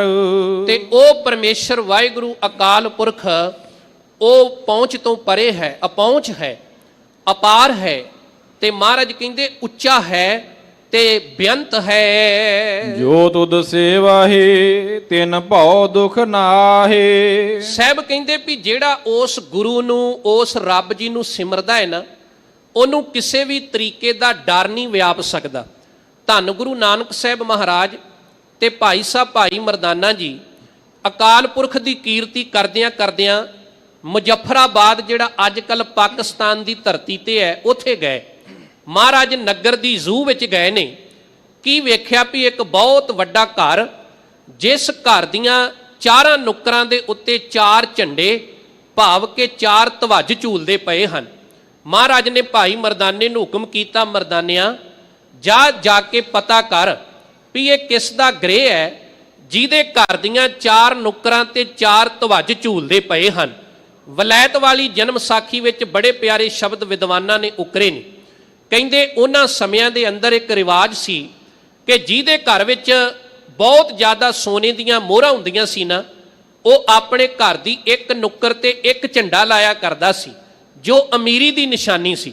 ਜਿਹਦੇ ਕੋਲ ਥੋੜੀਆਂ ਹੋਰ ਵੱਧ ਗਿਣਤੀ ਵਿੱਚ ਉਹ ਦੋ, ਤੇ ਜਿਹਦੇ ਘਰ ਵਿੱਚ ਕੋਈ ਦੌਲਤ ਦੀ ਕਮੀ ਹੀ ਨਹੀਂ, ਵੀ ਬਹੁਤ ਜ਼ਿਆਦਾ ਕੋਈ ਧਨਾੜ ਅਮੀਰ ਵਿਅਕਤੀ ਹੁੰਦਾ ਸੀ ਨਾ, ਉਹਦੇ ਘਰ ਦੀਆਂ ਚਾਰਾਂ ਨੁੱਕਰਾਂ ਤੇ ਚਾਰ ਝੰਡੇ ਉਹਨਾਂ ਦਿਨਾਂ 'ਚ ਝੂਲਦੇ ਸਨ। ਸਾਧ ਸੰਗਤ ਜੀ ਅੱਜ ਵੀ ਸਾਡੇ ਇਸ ਧਰਤੀ ਦੇ ਉੱਤੇ, ਇਸ ਮਾਝੇ ਦੀ ਧਰਤੀ ਦੇ ਉੱਤੇ ਇੱਕ ਕਹਾਵਤ ਹੈ। ਕਹਿੰਦੇ ਨੇ ਵੀ ਜਦੋਂ ਕਿਤੇ ਦੋ ਬੰਦੇ ਆਪਸ ਵਿੱਚ ਗੱਲ ਕਰਨ ਕਿਸੇ ਵੀ ਵਿਸ਼ੇ ਨੂੰ ਲੈ ਕੇ, ਤੇ ਦੋਵਾਂ ਦਾ ਸਟੇਟਸ ਇੱਕੋ ਜਿਹਾ ਹੋਵੇ, ਤੇ ਜਦੋਂ ਕੋਈ ਇੱਕ ਦੂਜੇ ਨੂੰ ਤਾਨਾ ਮਾਰੇ ਤੇ ਦੂਜਾ ਅੱਗਿਓਂ ਫੇ ਭੌਂ ਕੇ ਕਹਿੰਦਾ ਵੀ ਜਾ ਫਲਾਨਿਆ ਤੈਨੂੰ ਜਾਣਦਾ ਵਾਂ, ਤੇਰੇ ਕਿਹੜੇ ਝੰਡੇ ਝੂਲਦੇ ਨੇ। ਤੋ ਇਹ ਜਿਹੜੀ ਸਾਧ ਸੰਗਤ ਜੀ ਰੀਤ ਇਹ ਵੀ ਇੱਥੋਂ ਬਣੀ, ਅਖਾਣ ਵੀ ਇੱਥੋਂ ਬਣਿਆ। ਮਹਾਰਾਜ ਨੇ ਭਾਈ ਮਰਦਾਨੇ ਨੂੰ ਭੇਜਿਆ, ਭਾਈ ਸਾਹਿਬ ਗਏ, ਪਤਾ ਕੀਤਾ ਵੀ ਇਸ ਘਰ ਦੇ ਪਰਿਵਾਰ ਦਾ ਜਿਹੜਾ ਮੁਖੀ ਉਹਦਾ ਨਾਂ ਹੈ ਸੌਣ, ਤੇ ਬਹੁਤ ਧਨਾੜ ਹੈ। ਇਹਦੇ ਉਹਨਾਂ ਦਿਨਾਂ ਵਿੱਚ ਸਮੁੰਦਰੀ ਜਹਾਜ਼ ਚੱਲਿਆ ਕਰਦੇ ਸਨ। ਇਹਨੇ ਆ ਕੇ ਕਿਹਾ, ਮਹਾਰਾਜ ਇਹ ਬਾਬੇ ਸੌਣ ਦਾ ਘਰ ਹੈ। ਸਾਹਿਬ ਗੁਰੂ ਨਾਨਕ ਸਾਹਿਬ ਮਹਾਰਾਜ ਇਹਦੇ ਘਰ 13 ਕੁ ਦਿਨ ਰਹੇ, ਇਹਨੂੰ ਸਤਨਾਮ ਦਾ ਉਪਦੇਸ਼ ਦਿੱਤਾ, ਆਪਣਾ ਸਿੱਖ ਬਣਾਇਆ ਤੇ ਗੁਰਬਾਣੀ ਨਾਲ ਜੋੜਿਆ। ਜਦੋਂ ਕੁਝ ਦਿਨ ਰਹਿ ਕੇ ਮਹਾਰਾਜ ਬਾਬੇ ਸੌਣ ਦੇ ਘਰੋਂ ਤੁਰਨ ਲੱਗੇ ਨਾ, ਇਹਨੇ ਹੱਥ ਜੋੜ ਕੇ ਕਿਹਾ, ਸਤਿਗੁਰੂ ਜੀ ਆਪ ਜੀ ਨਾਲ ਦੁਬਾਰਾ ਕਦੋਂ ਮਿਲਾਪ ਹੋਵੇਗਾ। ਤੇ ਉੱਥੇ ਬਾਬੇ ਨਾਨਕ ਨੇ ਇੱਕ ਬਚਨ ਕਿਹਾ ਸੀ, ਕਹਿਣ ਲੱਗੇ, ਬਾਬਾ ਸੌਣ ਜੇ ਤੇ ਜੁੜੇਗਾ ਸਰੀਰ ਨਾਲ ਤੇ ਦੁਬਾਰਾ ਕਦੇ ਨਹੀਂ ਮਿਲਾਂਗੇ, ਪਰ ਜੇ ਸ਼ਬਦ ਨਾਲ ਜੁੜੇਗਾ, ਜੇ ਇੱਕ ਅਕਾਲ ਪੁਰਖ ਵਾਹਿਗੁਰੂ ਦੇ ਨਾਮ ਨਾਲ ਜੁੜੇਗਾ ਨਾ, ਤੇ ਮੈਂ ਲਿਖ ਕੇ ਦੇ ਜਾਣਾ, ਤੂੰ ਤਾਂ ਕੀ ਆਉਣ ਵਾਲੇ ਸਮੇਂ ਵਿੱਚ ਤੇਰੀਆਂ ਪੁਸ਼ਤਾਂ ਜਦੋਂ ਵੀ ਕਿਤੇ ਤੁਸੀਂ ਸਾਨੂੰ ਯਾਦ ਕਰੋਗੇ, ਗੁਰੂ ਨਾਨਕ ਸਾਹਿਬ ਹਰ ਪੱਖ ਤੋਂ ਤੇਰੇ ਮਦਦਗਾਰ ਹੋਣਗੇ। ਸਾਧ ਸੰਗਤ ਇਸ ਕਰਕੇ ਮਹਾਰਾਜ ਨੇ ਸ਼ਬਦ ਨਾਲ ਜੋੜਿਆ। ਤੇ ਉਸੇ ਬਾਬੇ ਸੌਣ ਦੀ ਵੰਸ਼ ਵਿੱਚੋਂ ਹੀ ਅੱਗੋਂ ਜਾ ਕੇ ਬਾਬਾ ਮੱਖਣ ਸ਼ਾਹ ਲੁਬਾਣਾ ਹੋਏ, ਜਿਨ੍ਹਾਂ ਦਾ ਜਹਾਜ਼ ਸੂਰਤ ਦੀ ਬੰਦਰਗਾਹ ਗੁਜਰਾਤ ਦੀ ਧਰਤੀ ਤੇ ਜਦੋਂ ਝੱਖੜ ਦੇ ਵਿੱਚ ਤੂਫਾਨ ਦੇ ਵਿੱਚ ਫਸ ਗਿਆ ਨਾ, ਡੱਕੋਂ ਡੋਲੇ ਖਾਣ ਲੱਗਾ, ਤੇ ਸਾਰਿਆਂ ਨੇ ਨਾਲਦਿਆਂ ਨੇ ਕਿਹਾ, ਬਾਬਾ ਅੱਜ ਅਸੀਂ ਸਭ ਦੇਵੀ ਦੇਵਤੇ ਧਿਆ ਲਏ ਨੇ ਤੇ ਸਾਨੂੰ ਯਕੀਨ ਹੋ ਗਿਆ ਵੀ ਸਾਨੂੰ ਕੋਈ ਬਚਾ ਨਹੀਂ ਸਕਦਾ। ਪਰ ਪੀੜੀ ਦਰ ਪੀੜੀ ਜਿਹੜੀ ਵਿਰਾਸਤ ਸਾਂਭ ਕੇ ਰੱਖੀ ਸੀ ਕਿ ਜੋ ਤੁਧ ਸੇਵੈ ਤਿਨ ਭਉ ਦੁੱਖ ਨਾਹੀਂ, ਕਿ ਵਾਹਿਗੁਰੂ ਜਿਹੜਾ ਤੈਨੂੰ ਯਾਦ ਕਰੇ ਨਾ, ਤੂੰ ਉਹਦੇ ਸਾਰੇ ਦੁੱਖ ਕੱਟ ਦਿੰਨਾ, ਉਹਦੇ ਸਾਰੇ ਡਰ ਕੱਟ ਦਿੰਨਾ। ਬਾਬੇ ਮੱਖਣ ਸ਼ਾਹ ਨੂੰ ਬੜਾ ਵੱਡਾ ਭਰੋਸਾ ਸੀ ਬਾਬੇ ਨਾਨਕ ਤੇ। ਉਹਨਾਂ ਨੇ ਕਿਹਾ, ਇਹ ਤੁਸੀਂ ਕਹਿੰਦੇ ਹੋ ਵੀ ਸਾਨੂੰ ਕੋਈ ਬਚਾ ਨਹੀਂ ਸਕਦਾ, ਪਰ ਮੇਰਾ ਵਿਸ਼ਵਾਸ ਹੈ ਕਿ ਗੁਰੂ ਨਾਨਕ ਸਾਹਿਬ ਸਾਡੇ ਮਦਦਗਾਰ ਰਹੇ ਨੇ ਤੇ ਅੱਜ ਵੀ ਮਦਦਗਾਰ ਬਣ ਕੇ ਮੇਰਾ ਡੁੱਬਦਾ ਜਹਾਜ਼ ਬੰਨੇ ਲਾਉਣਗੇ। ਜਪਜੀ ਸਾਹਿਬ ਦਾ ਪਾਠ ਕੀਤਾ, ਬਾਬੇ ਨਾਨਕ ਦੇ ਚਰਨਾਂ 'ਚ ਅਰਦਾਸ ਕੀਤੀ। ਤੇ ਸਾਧ ਸੰਗਤ ਜੀ ਸਾਡਾ ਇਤਿਹਾਸ ਕਹਿੰਦਾ ਹੈ ਕਿ ਧੰਨ ਗੁਰੂ ਤੇਗ ਬਹਾਦਰ ਸਾਹਿਬ ਮਹਾਰਾਜ ਨੇ ਆਪ ਮੋਢਾ ਦੇ ਕੇ ਬਾਬੇ ਮੱਖਣ ਸ਼ਾਹ ਦਾ ਡੁੱਬਦਾ ਜਹਾਜ਼ ਬੰਨੇ ਲਾਇਆ। ਹੁਣ ਸਾਖੀ ਤਾਂ ਇੰਨੀ ਹੈ, ਅਸਲ 'ਚ ਇਹਦਾ ਭਾਵ ਅਰਥ ਇਹ ਹੈ ਕਿ ਜਿਹੜਾ ਗੁਰੂ ਦਾ ਹੋ ਜਾਵੇ, ਮੇਰੇ ਪਾਤਸ਼ਾਹ ਕਦੇ ਵੀ ਆਪਣੇ ਸਿੱਖ ਦਾ ਮੋਢਾ ਨਹੀਂ ਲੱਗਣ ਦਿੰਦੇ। ਸਿੱਖ ਦੀ ਥਾਂ ਤੇ ਗੁਰੂ ਨੂੰ ਭਾਵੇਂ ਆਪ ਆਣ ਕੇ ਮੋਢਾ ਲਾਉਣਾ ਪਵੇ। ਤੋ ਇਸ ਕਰਕੇ ਮਹਾਰਾਜ ਕਹਿੰਦੇ ਨੇ ਕਿ ਜੋ ਤੁਧ ਸੇਵੈ, ਹੇ ਅਕਾਲ ਪੁਰਖ ਵਾਹਿਗੁਰੂ, ਜਿਹੜਾ ਤੈਨੂੰ ਸਿਮਰਦਾ ਹੈ ਤਿਨ ਭਉ ਦੁੱਖ ਨਾਹੀਂ, ਉਹਨੂੰ ਕਿਸੇ ਵੀ ਕਿਸਮ ਦਾ ਡਰ ਤੇ ਕਿਸੇ ਵੀ ਕਿਸਮ ਦਾ ਦੁੱਖ ਨਹੀਂ ਵਿਆਪਦਾ। ਗੁਰ ਪ੍ਰਸਾਦ ਨਾਨਕ ਗੁਣ ਗਾਹੇ। ਤੇ ਉਸ ਪਰਮੇਸ਼ਰ ਵਾਹਿਗੁਰੂ ਦੇ ਗੁਣ ਕਿਵੇਂ ਗਾਏ ਜਾ ਸਕਦੇ ਨੇ? ਗੁਰ ਪ੍ਰਸਾਦ, ਕਿ ਜੇ ਗੁਰੂ ਕਿਰਪਾ ਕਰੇ ਨਾ, ਜੇ ਮੇਰਾ ਪਾਤਸ਼ਾਹ ਕਿਰਪਾ ਕਰੇ, ਤੇ ਧੰਨ ਗੁਰੂ ਅਰਜਨ ਦੇਵ ਮਹਾਰਾਜ ਕਹਿੰਦੇ ਨੇ ਤਾਂ ਹੀ ਉਸ ਪਰਮੇਸ਼ਰ ਵਾਹਿਗੁਰੂ ਦੇ ਗੁਣ ਗਾਏ ਜਾ ਸਕਦੇ ਹਨ। ਜੋ ਦੀਸਾ ਸੋ ਤੇਰਾ ਰੂਪ। ਫਿਰ ਅੱਗੇ ਤੀਸਰੇ ਬੰਦ ਵਿੱਚ ਮਹਾਰਾਜ ਕਹਿੰਦੇ ਨੇ ਕਿ ਦੁਨੀਆ ਤੇ ਜੋ ਵੀ ਦਿਸ ਰਿਹਾ ਇਹ ਸਭ ਤੇਰਾ ਰੂਪ ਹੈ। ਚਾਹੇ ਕੋਈ ਬਨਸਪਤੀ ਹੈ, ਕੁਦਰਤ ਹੈ, ਫੁੱਲ ਨੇ, ਫਲ ਨੇ, ਜੋ ਕੁਝ ਵੀ ਹੈ। ਕਿਉਂਕਿ ਬਾਣੀ ਦੇ ਅੰਦਰ ਇਹ ਵੀ ਬਚਨ ਆਇਆ ਨਾ, ਬਲਿਹਾਰੀ ਕੁਦਰਤ ਵਸਿਆ, ਕਿ ਵੇਖੋ ਦੁਨੀਆ ਦੇ ਉੱਤੇ ਆ ਜਿਹੜੀ ਕੁਦਰਤ ਹੈ ਨਾ, ਇਸ ਕੁਦਰਤ ਤੋਂ ਵੀ ਮਹਾਰਾਜ ਬਲਿਹਾਰ ਜਾਂਦੇ, ਕਿਉਂਕਿ ਉਹ ਹੈ ਜੋ ਕਣ ਕਣ ਦੇ ਅੰਦਰ ਹੈ, ਉਹ ਸਾਡੇ ਅੰਦਰ ਵੀ ਹੈ ਤੇ ਉਹ ਕਣ ਕਣ ਦੇ ਅੰਦਰ ਸਮਾਇਆ ਹੋਇਆ ਹੈ। ਮੈਨੂੰ ਇੱਕ ਛੋਟੀ ਜੀ ਘਟਨਾ ਯਾਦ ਆ ਰਹੀ ਸਾਧ ਸੰਗਤ, ਜਦੋਂ ਧੰਨ ਗੁਰੂ ਗੋਬਿੰਦ ਸਿੰਘ ਮਹਾਰਾਜ ਸੱਚੇ ਪਾਤਸ਼ਾਹ ਜੀ ਦਾ ਆਗਮਨ ਹੋਇਆ ਨਾ, ਤੇ ਅਸੀਂ ਕਈ ਵਾਰ ਇਹ ਸਾਖੀ ਸਰਵਣ ਕੀਤੀ ਹੈ ਕਿ ਸਾਈਂ ਭੀਖਮ ਸ਼ਾਹ ਜਿਹੜਾ ਰੋਜ਼ ਨਮਾਜ਼ ਪੜ੍ਹਿਆ ਕਰਦਾ ਸੀ, ਤੇ ਸਾਧ ਸੰਗਤ ਜੀ ਜਦੋਂ ਉਹਨੂੰ ਪਤਾ ਲੱਗਾ ਵੀ ਖੁਦਾ ਦਾ ਨੂਰ, ਅੱਲਾ ਦਾ ਨੂਰ ਅੱਜ ਪਟਨੇ ਦੀ ਧਰਤੀ ਤੇ ਪ੍ਰਗਟ ਹੋਇਆ ਹੈ, ਤੇ ਉਹਨੇ ਉਲਟ ਦਿਸ਼ਾ ਵੱਲ ਮੂੰਹ ਕਰਕੇ ਨਮਾਜ਼ ਪੜ੍ਹੀ। ਤੇ ਇਹਦੇ ਨਾਲ ਇਹਦਾ ਇੱਕ ਦੋਸਤ ਸੀ ਜਿਹਦਾ ਨਾਂ ਇਤਿਹਾਸ ਵਿੱਚ ਮੁਰਾਦ ਦਰਵੇਸ਼ ਕਰਕੇ ਆਇਆ ਹੈ। ਇਹਨੇ ਟੀਚਰਾਂ ਵੀ ਕੀਤੀਆਂ ਕਿ ਤੂੰ ਬੋਰਾ ਹੋ ਗਿਆ, ਝੱਲਾ ਹੋ ਗਿਆ, ਹਰ ਰੋਜ਼ ਜਿਹੜੀ ਨਮਾਜ਼ ਸੀ ਉਹ ਪੱਛਮ ਵੱਲ ਨੂੰ ਮੂੰਹ ਕਰਕੇ ਪੜ੍ਹਦਾ ਸਾਂ, ਕਿਉਂਕਿ ਉਧਰ ਕਾਬਾ ਜੂ ਸੀ, ਤੇ ਅੱਜ ਤੂੰ ਉਲਟ ਦਿਸ਼ਾ ਵੱਲ ਨੂੰ ਮੂੰਹ ਕਰਕੇ ਨਮਾਜ਼ ਪੜ੍ਹੀ ਹੈ।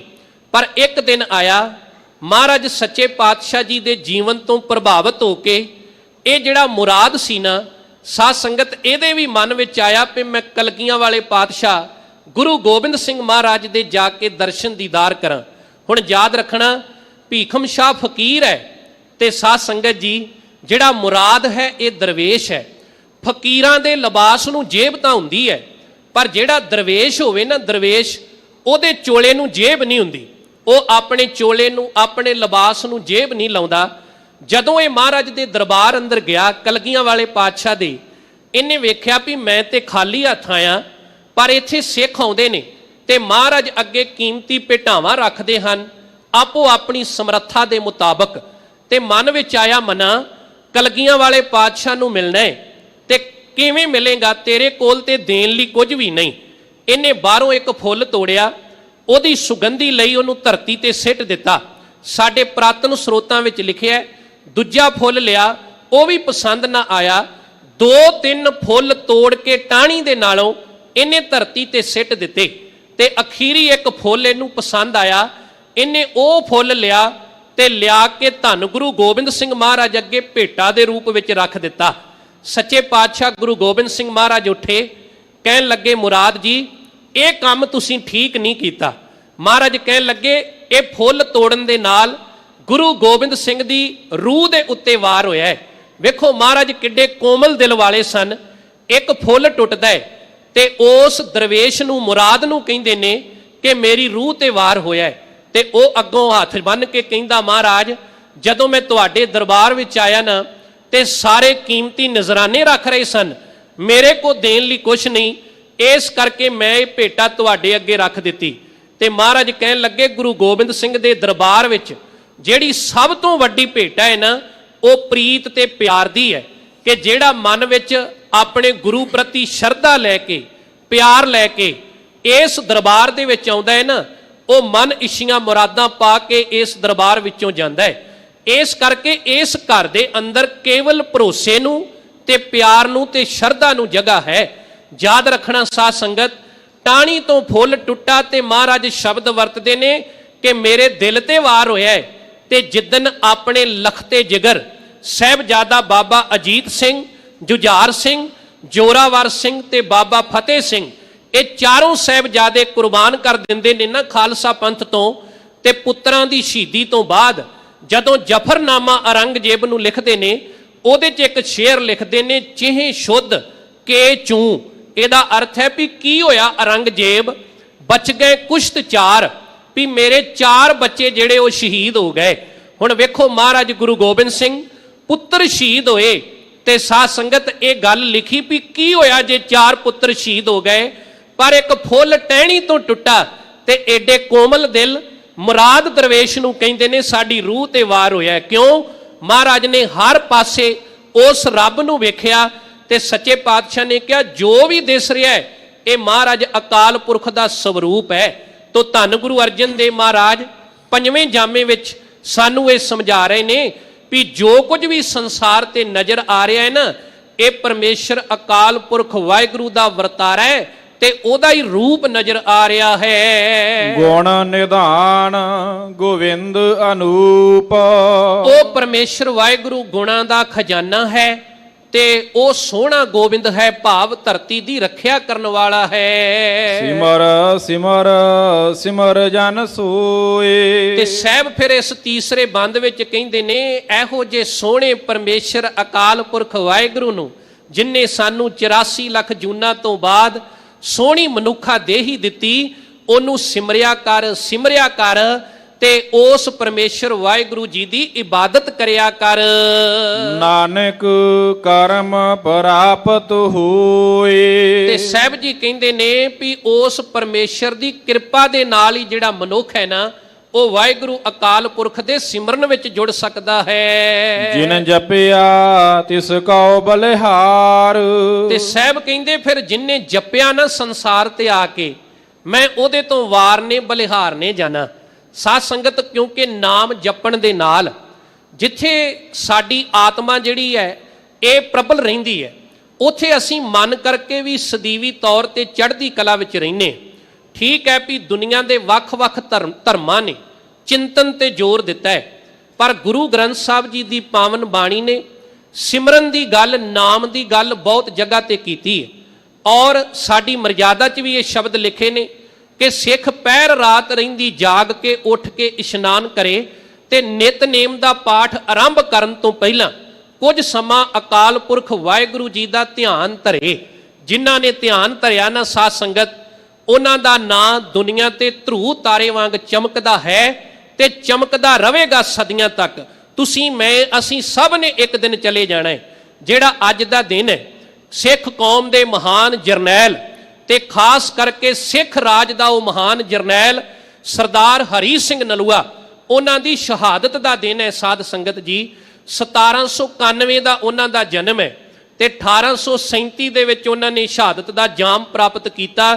ਕੇਵਲ 46 ਕੁ ਸਾਲ ਦੀ ਉਮਰ ਹੈ ਤੇ ਇਸ ਭਰ ਜਵਾਨੀ ਦੀ ਉਮਰ ਵਿੱਚ ਉਹਨਾਂ ਨੇ ਸ਼ਹਾਦਤ ਦੇ ਕੇ ਦੁਨੀਆ ਨੂੰ ਦਰਸਾ ਦਿੱਤਾ ਵੀ ਸੱਚਮੁੱਚ ਦੁਨੀਆ ਤੇ ਜਰਨੈਲ ਕਿਹਨੂੰ ਕਹਿੰਦੇ ਹਨ। ਪਿਤਾ ਦਾ ਨਾਮ ਭਾਈ ਗੁਰਦਿਆਲ ਸਿੰਘ ਤੇ ਮਾਤਾ ਦਾ ਨਾਮ ਸੀ ਮਾਤਾ ਧਰਮ ਕੌਰ ਜੀ। ਯਾਦ ਰੱਖਣਾ ਸਾਧ ਸੰਗਤ ਜੀ, 7 ਕੁ ਸਾਲ ਦੀ ਉਮਰ ਦੇ ਸਨ ਕਿ ਪਿਤਾ ਦਾ ਸਾਇਆ ਸਿਰ ਤੋਂ ਉੱਠ ਗਿਆ ਤੇ ਆਪ ਜੀ ਦੇ ਪਿਤਾ ਜੀ ਇਹ ਸ਼ੁਕਰ ਚੱਕੀਆ ਮਿਸਲ ਦੇ ਅੰਦਰ ਬਹੁਤ ਸਾਰੀਆਂ ਜੰਗਾਂ ਦੇ ਵਿੱਚ ਹਿੱਸਾ ਲੈ ਚੁੱਕੇ ਸਨ। 14 ਕੁ ਸਾਲ ਦੀ ਉਮਰ ਹੋਈ, ਮੁੱਛ ਫੁੱਟ ਗੱਭਰੂ ਤੇ ਸ਼ੇਰੇ ਪੰਜਾਬ ਮਹਾਰਾਜਾ ਰਣਜੀਤ ਸਿੰਘ ਜੀ ਜਦੋਂ ਲਾਹੌਰ ਦੀ ਧਰਤੀ ਤੇ ਸਾਲ ਵਿੱਚ 2 ਵਾਰ ਬਸੰਤੀ ਦਰਬਾਰ ਲਾਇਆ ਕਰਦੇ ਸਨ। ਉਹਦਾ ਅਰਥ ਇਹ ਹੁੰਦਾ ਸੀ ਕਿ ਉਸ ਦਿਨ ਹਰੇਕ ਬੱਚਾ, ਜਵਾਨ, ਬਜ਼ੁਰਗ ਉਹ ਆਪਣੇ ਸਿਰ ਤੇ ਬਸੰਤੀ ਰੰਗ ਦੀ ਦਸਤਾਰ ਸਜਾ ਕੇ ਤੇ ਲਾਹੌਰ ਦੀ ਧਰਤੀ ਤੇ ਪਹੁੰਚਿਆ ਕਰਦਾ ਸੀ। ਸਾਧ ਸੰਗਤ ਯਾਦ ਰੱਖਣਾ, ਉੱਥੇ ਫਿਰ ਖੇਡਾਂ ਕਰਵਾਈਆਂ ਜਾਂਦੀਆਂ ਸਨ। ਉੱਥੇ ਖਾਲਸਾਈ ਖੇਡਾਂ ਕਰਵਾਈਆਂ ਜਾਂਦੀਆਂ ਸਨ। ਉਹਨਾਂ ਖੇਡਾਂ ਦੇ ਵਿੱਚ ਮਹਾਰਾਜਾ ਰਣਜੀਤ ਸਿੰਘ ਆਪਣੇ ਪਹਿਲਵਾਨ ਪੇਸ਼ ਕਰਿਆ ਕਰਦਾ ਸੀ। ਉਹਨਾਂ ਨੇ ਆਵਾਜ਼ ਦੇ ਕੇ ਏਲਚੀ ਨੇ ਕਹਿਣਾ ਕਿ ਆਓ ਕੋਈ ਨੌਜਵਾਨ ਜਿਹੜਾ ਮਹਾਰਾਜੇ ਦੇ ਪਹਿਲਵਾਨ ਨਾਲ ਲੜ ਸਕੇ। ਤੇ ਸਾਧ ਸੰਗਤ ਜੀ, ਜੇ ਕਿਸੇ ਦੇ ਅੰਦਰ ਹਿੰਮਤ ਹੋਣੀ, ਗੈਰਤ ਹੋਣੀ ਤੇ ਉਹਨੇ ਮੈਦਾਨ ਦੇ ਅੰਦਰ ਆ ਜਾਣਾ। 14 ਕੁ ਸਾਲ ਦੀ ਉਮਰ, 1805 ਈਸਵੀ, ਸਰਦਾਰ ਹਰੀ ਸਿੰਘ ਨੇ ਆਵਾਜ਼ ਸੁਣੀ ਤੇ ਉਹਨੇ ਕਿਹਾ ਮਹਾਰਾਜੇ ਦੇ ਪਹਿਲਵਾਨ ਮੈਂ ਘੁਲਾਂਗਾ। ਫਿਰ ਸਾਧ ਸੰਗਤ ਉਹਨਾਂ ਨੇ ਢਾਹ ਲਿਆ ਤੇ ਸਾਡਾ ਇਤਿਹਾਸ ਕਹਿੰਦਾ ਹੈ ਫਿਰ ਹਰੀ ਸਿੰਘ ਨੇ ਕਿਹਾ ਮਹਾਰਾਜਾ ਸਾਹਿਬ ਤੁਸੀਂ 2 ਪਹਿਲਵਾਨ ਭੇਜੋ, ਮੈਂ ਦੋਵਾਂ ਨਾਲ ਕੁਸ਼ਤੀ ਕਰਾਂਗਾ। 2 ਆਏ, ਇਸ ਮੁੱਛ ਫੁੱਟ ਗੱਭਰੂ ਨੇ ਦੋਵਾਂ ਦੇ ਮੋਢੇ ਲਾ ਦਿੱਤੇ। ਅਖੀਰੀ ਫਿਰ 5 ਨਾਲ ਘੁਲਿਆ ਤੇ ਇੰਨਾ ਬਲੀ ਸੀ, ਇੰਨਾ ਤਾਕਤਵਰ ਸੀ ਕਿ ਸਾਧ ਸੰਗਤ ਇਹਨਾਂ ਦੇ ਮਾਮਾ ਜੀ ਨੇ ਇਹਨੂੰ ਘੋੜ ਸਵਾਰੀ ਔਰ ਕੁਸ਼ਤੀ ਤੇ ਹੋਰ ਤਰ੍ਹਾਂ ਤਰ੍ਹਾਂ ਦੀ ਵਿਦਿਆ ਵਿੱਚ ਨਿਪੁੰਨ ਕੀਤਾ ਹੋਇਆ ਸੀ। ਜਦੋਂ 5 ਪਹਿਲਵਾਨਾਂ ਨਾਲ ਘੁਲਿਆ ਨਾ, ਸ਼ੇਰੇ ਪੰਜਾਬ ਨੇ ਮੁਸਕਰਾ ਕੇ ਕਿਹਾ ਜਵਾਨਾ ਤੇਰਾ ਨਾਂ ਕੀ ਹੈ? ਤੇ ਇਹਨੇ ਅੱਗਿਓਂ ਕਿਹਾ, ਕਹਿੰਦਾ ਮਹਾਰਾਜਾ ਸਾਹਿਬ ਮੇਰਾ ਨਾਮ ਮੇਰੀ ਮਾਂ ਨੇ ਹਰੀ ਸਿੰਘ ਰੱਖਿਆ। ਇੰਨੇ ਖੁਸ਼ ਹੋਏ ਮਹਾਰਾਜਾ, ਆਪਣੇ ਗਲ ਚੋਂ ਸੋਨੇ ਦਾ ਕੈਂਠਾ ਲਾ ਕੇ ਸਰਦਾਰ ਹਰੀ ਸਿੰਘ ਦੇ ਗਲ ਵਿੱਚ ਪਾਇਆ ਤੇ ਨਾਲ ਇੱਕ ਗੱਲ ਕਹੀ, ਜਵਾਨਾ ਆਪਣੀ ਮਾਂ ਨਾਲ ਸਲਾਹ ਕਰ ਲਈ, ਜੇ ਤੂੰ ਚਾਵੇਂ ਤੇ ਮੈਂ ਤੈਨੂੰ ਇਸ ਖਾਲਸਾ ਫੌਜ ਦੇ ਅੰਦਰ ਭਰਤੀ ਕਰ ਲਵਾਂਗਾ। ਸਾਧ ਸੰਗਤ ਜੀ, ਉਹ ਭਰਤੀ ਹੋਏ ਤੇ ਮਹਾਰਾਜੇ ਦੀ ਇੱਕ ਰੈਜੀਮੈਂਟ ਸੀ ਜਿਹਦਾ ਨਾਮ ਸੀ ਸ਼ੇਰ ਦਿਲ।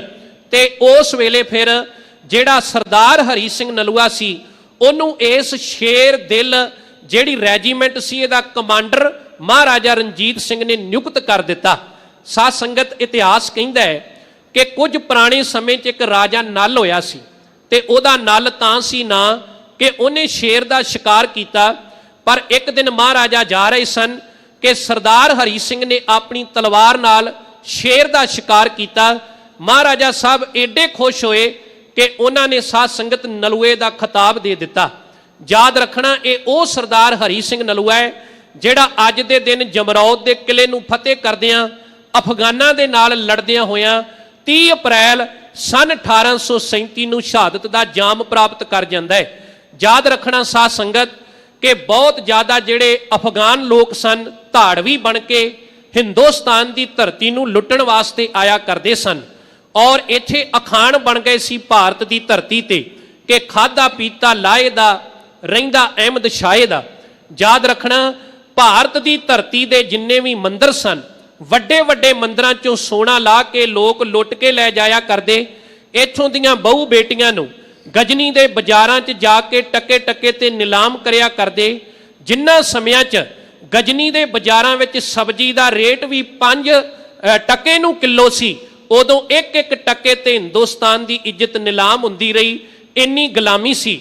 ਪਰ ਭਲਾ ਹੋਵੇ ਕਿ ਸ਼ੇਰੇ ਪੰਜਾਬ ਮਹਾਰਾਜਾ ਰਣਜੀਤ ਸਿੰਘ ਦੇ ਉਸ ਜਰਨੈਲ ਨੇ ਇਹਨਾਂ ਧਾੜਵੀਆਂ ਦੇ ਰਾਹ ਰੋਕ ਦਿੱਤੇ, ਜਮਰੌਦ ਦਾ ਵੱਡਾ ਕਿਲ੍ਹਾ ਉਸਾਰਿਆ ਤੇ ਮੂੰਹ ਭੰਨ ਕੇ ਰੱਖ ਦਿੱਤੇ। ਉਹਦੇ ਤੋਂ ਬਾਅਦ ਕੋਈ ਵੀ ਧਾੜਵੀ ਬਣ ਕੇ ਹਿੰਦੁਸਤਾਨ ਨੂੰ ਲੁੱਟਣ ਨਹੀਂ ਆਇਆ। ਯਾਦ ਰੱਖਣਾ ਖਾਲਸਾ ਜੀ, ਅੱਜ ਉਸ ਸ਼ੇਰ ਜਰਨੈਲ ਦਾ ਸ਼ਹੀਦੀ ਦਿਨ ਹੈ। ਆਮ ਕਰਕੇ ਅਸੀਂ ਜਦੋਂ ਹਿਸਟਰੀ ਨੂੰ ਪੜ੍ਹਦੇ ਹਾਂ ਤੇ ਕਹਿੰਦੇ ਅਮਰੀਕਾ ਵਰਲਡ ਦੀ 1 ਨੰਬਰ ਪਾਵਰ ਹੈ। ਅੱਜ ਤੱਕ ਅਮਰੀਕਾ ਨੇ ਕਈ ਦੇਸ਼ ਜਿੱਤੇ ਨੇ, ਪਰ ਖਾਲਸਾ ਜੀ ਯਾਦ ਰੱਖਣਾ ਇਹ ਵੀ ਸੱਚ ਹੈ ਵੀ ਇੱਕ ਦੇਸ਼ ਐਸਾ ਹੈ ਜਿਹਨੂੰ ਜਿੱਤਣਾ ਤੇ ਦੂਰ, ਉਸ ਵਰਲਡ ਦੀ 1 ਨੰਬਰ ਪਾਵਰ ਅਮਰੀਕਾ ਨੇ ਅੱਜ ਤੱਕ ਉਧਰ ਨੂੰ ਮੂੰਹ ਨਹੀਂ ਕੀਤਾ। ਉਹ ਦੇਸ਼ ਹੈ ਅਫਗਾਨਿਸਤਾਨ, ਕਿਉਂਕਿ ਅਫਗਾਨਿਸਤਾਨ ਦੇਸ਼ ਦੇ ਅੰਦਰ ਇੱਕ ਕੌਮ ਰਹਿੰਦੀ ਹੈ ਜਿਹੜੇ ਕੱਟੜ ਤਾਲਿਬਾਨੀ ਮੰਨੇ ਜਾਂਦੇ ਨੇ, ਔਰ ਉਹਨਾਂ ਦੀਆਂ ਵੀਡੀਓ ਬਹੁਤ ਸਾਰੀਆਂ ਫੇਸਬੁੱਕ ਤੇ ਅੱਜ ਕੱਲ੍ਹ ਮਿਲ ਜਾਂਦੀਆਂ ਨੇ। ਆਮ ਕਰਕੇ ਸਮਝਿਆ ਜਾਂਦਾ ਹੈ ਕਿ ਬੜੇ ਡਰਾਉਣੇ ਤੇ ਜਾਹਲ ਕਿਸਮ ਦੇ ਲੋਕ ਹਨ। ਜੇ ਕਿਤੇ ਅਫਗਾਨੀਆਂ ਤੇ ਤਾਲਿਬਾਨੀਆਂ ਨੂੰ ਇਤਿਹਾਸ ਵਿੱਚ ਕਿਸੇ ਕੌਮ ਨੇ ਜਿੱਤਿਆ ਹੈ, ਉਹ ਅੱਜ ਤੱਕ ਇੱਕੋ ਹੀ ਕੌਮ ਨੇ ਜਿੱਤਿਆ, ਖਾਲਸਾ ਨੇ। ਔਰ ਸਾਧ ਸੰਗਤ ਜੀ, ਉਹ ਸਰਦਾਰ ਹਰੀ ਸਿੰਘ ਨਲੂਆ ਸੀ ਜਿਨ੍ਹਾਂ ਉਸ ਅਫਗਾਨਿਸਤਾਨ ਦੀਆਂ ਜੂਹਾਂ ਵਿੱਚ ਜਾ ਕੇ ਕੇਸਰੀ ਰੰਗ ਦਾ ਝੰਡਾ ਚਲਾਇਆ ਸੀ। ਔਰ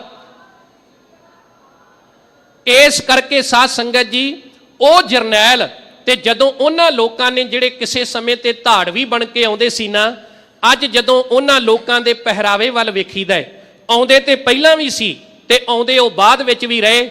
ਪਹਿਲਾਂ ਧਾੜਵੀ ਬਣ ਕੇ ਆਉਂਦੇ ਸਨ ਤੇ ਸਰਦਾਰ ਹਰੀ ਸਿੰਘ ਨਲੂਆ ਜਦੋਂ ਉਸ ਧਰਤੀ ਤੇ ਪਹੁੰਚਿਆ, ਉਹਨੇ ਜਮਰੌਦ ਦਾ ਕਿਲ੍ਹਾ ਬਣਾਇਆ, ਉਹਨੇ ਮੂੰਹ ਬੰਦ ਕੀਤਾ ਵੀ ਭਾਰਤ ਨੂੰ ਕੋਈ ਲੁੱਟ ਨਹੀਂ ਸਕਦਾ। ਉਹਦੇ ਤੋਂ ਬਾਅਦ ਵੀ ਇਹ ਪਠਾਨ ਆਉਂਦੇ ਰਹੇ। ਉਹਨਾਂ ਦਾ ਪਹਿਰਾਵਾ ਔਰਤਾਂ ਵਾਲਾ ਹੁੰਦਾ ਹੈ ਆਮ ਕਰਕੇ, ਕਿਉਂਕਿ ਉਹਨਾਂ ਨੇ ਸਾਡਾ ਇਤਿਹਾਸ ਪੜ੍ਹਿਆ ਸੀ ਵੀ ਇਹ ਜਿਹੜੇ ਸਿੱਖ ਨੇ ਏਡੇ ਬਹਾਦਰ ਨੇ, ਇੱਕ ਤੇ ਯੁੱਧ ਵਿੱਚੋਂ ਭੱਜੇ ਜਾਂਦੇ ਦੀ ਪਿੱਠ ਤੇ ਵਾਰ ਨਹੀਂ ਕਰਦੇ, ਤੇ ਦੂਸਰਾ ਕਿਸੇ ਬੱਚੇ ਤੇ ਜਾਂ ਕਿਸੇ ਤੀਵੀ ਜਾਂ ਔਰਤ ਦੇ ਉੱਤੇ ਵਾਰ ਨਹੀਂ ਕਰਦੇ। ਉਹਨਾਂ ਨੇ ਆਪਣੇ ਪਹਿਰਾਵੇ ਬਦਲ ਲਏ। ਅੱਜ ਤੱਕ ਉਸ ਧਰਤੀ ਦੇ ਉੱਤੇ ਜਦੋਂ ਕੋਈ ਮਾਂ ਆਪਣੇ ਬੱਚੇ ਨੂੰ ਡਰਾਉਂਦੀ ਹੈ ਤੇ ਅਸੀਂ ਇੱਥੇ ਕਹਿੰਦੇ ਆ ਨਾ ਕਿ ਬੇਟਾ ਚੁੱਪ ਕਰ ਜਾ ਨਹੀਂ ਤੇ ਮਾਊ ਆ ਜਾਵੇਗਾ, ਪਰ ਉੱਥੇ ਇਸ ਤਰ੍ਹਾਂ ਨਹੀਂ ਡਰਾਇਆ ਜਾਂਦਾ। ਉੱਥੇ ਇਹ ਕਿਹਾ ਜਾਂਦਾ ਹੈ ਕਿ ਬੱਚਿਆ ਚੁੱਪ ਕਰ ਜਾ ਨਹੀਂ ਤੇ ਹਰੀਆ ਰਾਗਲੇ ਭਾਵ ਸਰਦਾਰ ਹਰੀ ਸਿੰਘ ਆ ਜਾਵੇਗਾ। ਅੱਜ ਵੀ ਉਹਨਾਂ ਲੋਕਾਂ ਨੂੰ ਇੰਨਾ ਡਰ ਹੈ।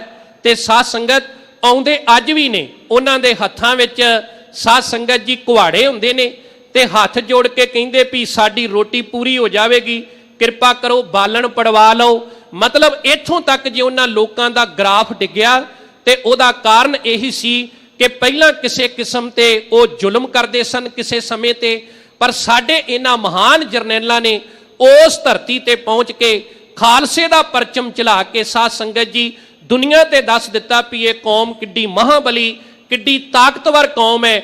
ਔਰ ਇਹ ਉਹ ਕੌਮ ਹੈ ਜਿਹੜੀ ਕਦੇ ਵੀ ਜ਼ਬਰ ਤੇ ਜ਼ੁਲਮ ਜਿਹੜਾ ਹੈ ਉਹਨੂੰ ਆਪਣੀਆਂ ਅੱਖਾਂ ਦੇ ਸਾਹਮਣੇ ਹੁੰਦਿਆਂ ਵੇਖ ਨਹੀਂ ਸਕਦੀ। ਗੁਰੂ ਸਾਹਿਬ ਕਿਰਪਾ ਕਰਨ, ਉਸ ਸ਼ਹੀਦ ਦੇ ਜੀਵਨ ਤੋਂ ਸਾਨੂੰ ਪ੍ਰੇਰਨਾ ਲੈਣ ਦੀ ਜ਼ਰੂਰਤ ਹੈ। ਤੋਂ ਮੈਂ ਵਾਪਸ ਸ਼ਬਦ ਤੇ ਆਉਣਾ ਚਾਹੁੰਦਾ। ਸਤਿਗੁਰੂ ਸੱਚੇ ਪਾਤਸ਼ਾਹ ਮਹਾਰਾਜ ਨੇਕ ਦਿਲ ਰੂਹਾਂ ਬਾਰੇ, ਜਿਨ੍ਹਾਂ ਨੇ ਉਸ ਵਾਹਿਗੁਰੂ ਦੇ ਸਿਮਰਨ ਨਾਲ ਆਪਣੇ ਮਨ ਅੰਦਰ ਦ੍ਰਿੜਤਾ ਲਿਆਂਦੀ, ਆਪਣੇ ਮਨ ਨੂੰ ਮਜ਼ਬੂਤ ਕੀਤਾ, ਜਿਨ੍ਹਾਂ ਨੇ ਸ਼ਬਦ ਦਾ ਸਹਾਰਾ ਲਿਆ, ਨਾਮ ਜਪ ਕੇ ਚੰਗੇ ਕਰਮ ਕੀਤੇ, ਪੰਥ ਦੀ ਖਾਤਰ ਸਾਧ ਸੰਗਤ ਜੀ ਸੰਘਰਸ਼ ਕੀਤੇ। ਅੱਜ ਵੀ ਅਸੀਂ ਉਹਨਾਂ ਸੂਰਬੀਰ ਯੋਧਿਆਂ ਨੂੰ ਯਾਦ ਕਰਦੇ ਹਾਂ। ਤੇ ਮੈਂ ਬੇਨਤੀ ਕਰਾਂਗਾ, ਪੰਥ ਦੀ ਨੁਮਾਇੰਦਾ ਜਥੇਬੰਦੀ ਸ਼੍ਰੋਮਣੀ ਗੁਰਦੁਆਰਾ ਪ੍ਰਬੰਧਕ ਕਮੇਟੀ ਵੱਲੋਂ ਸ਼ਹੀਦ ਬਾਬਾ ਗੁਰਬਖਸ਼ ਸਿੰਘ ਜੀ ਦੇ ਅਸਥਾਨ ਤੇ ਉਸ ਜਰਨੈਲ ਦੀ ਯਾਦ ਵਿੱਚ ਭੋਗ ਵੀ ਪਾਏ ਜਾ ਰਹੇ ਹਨ।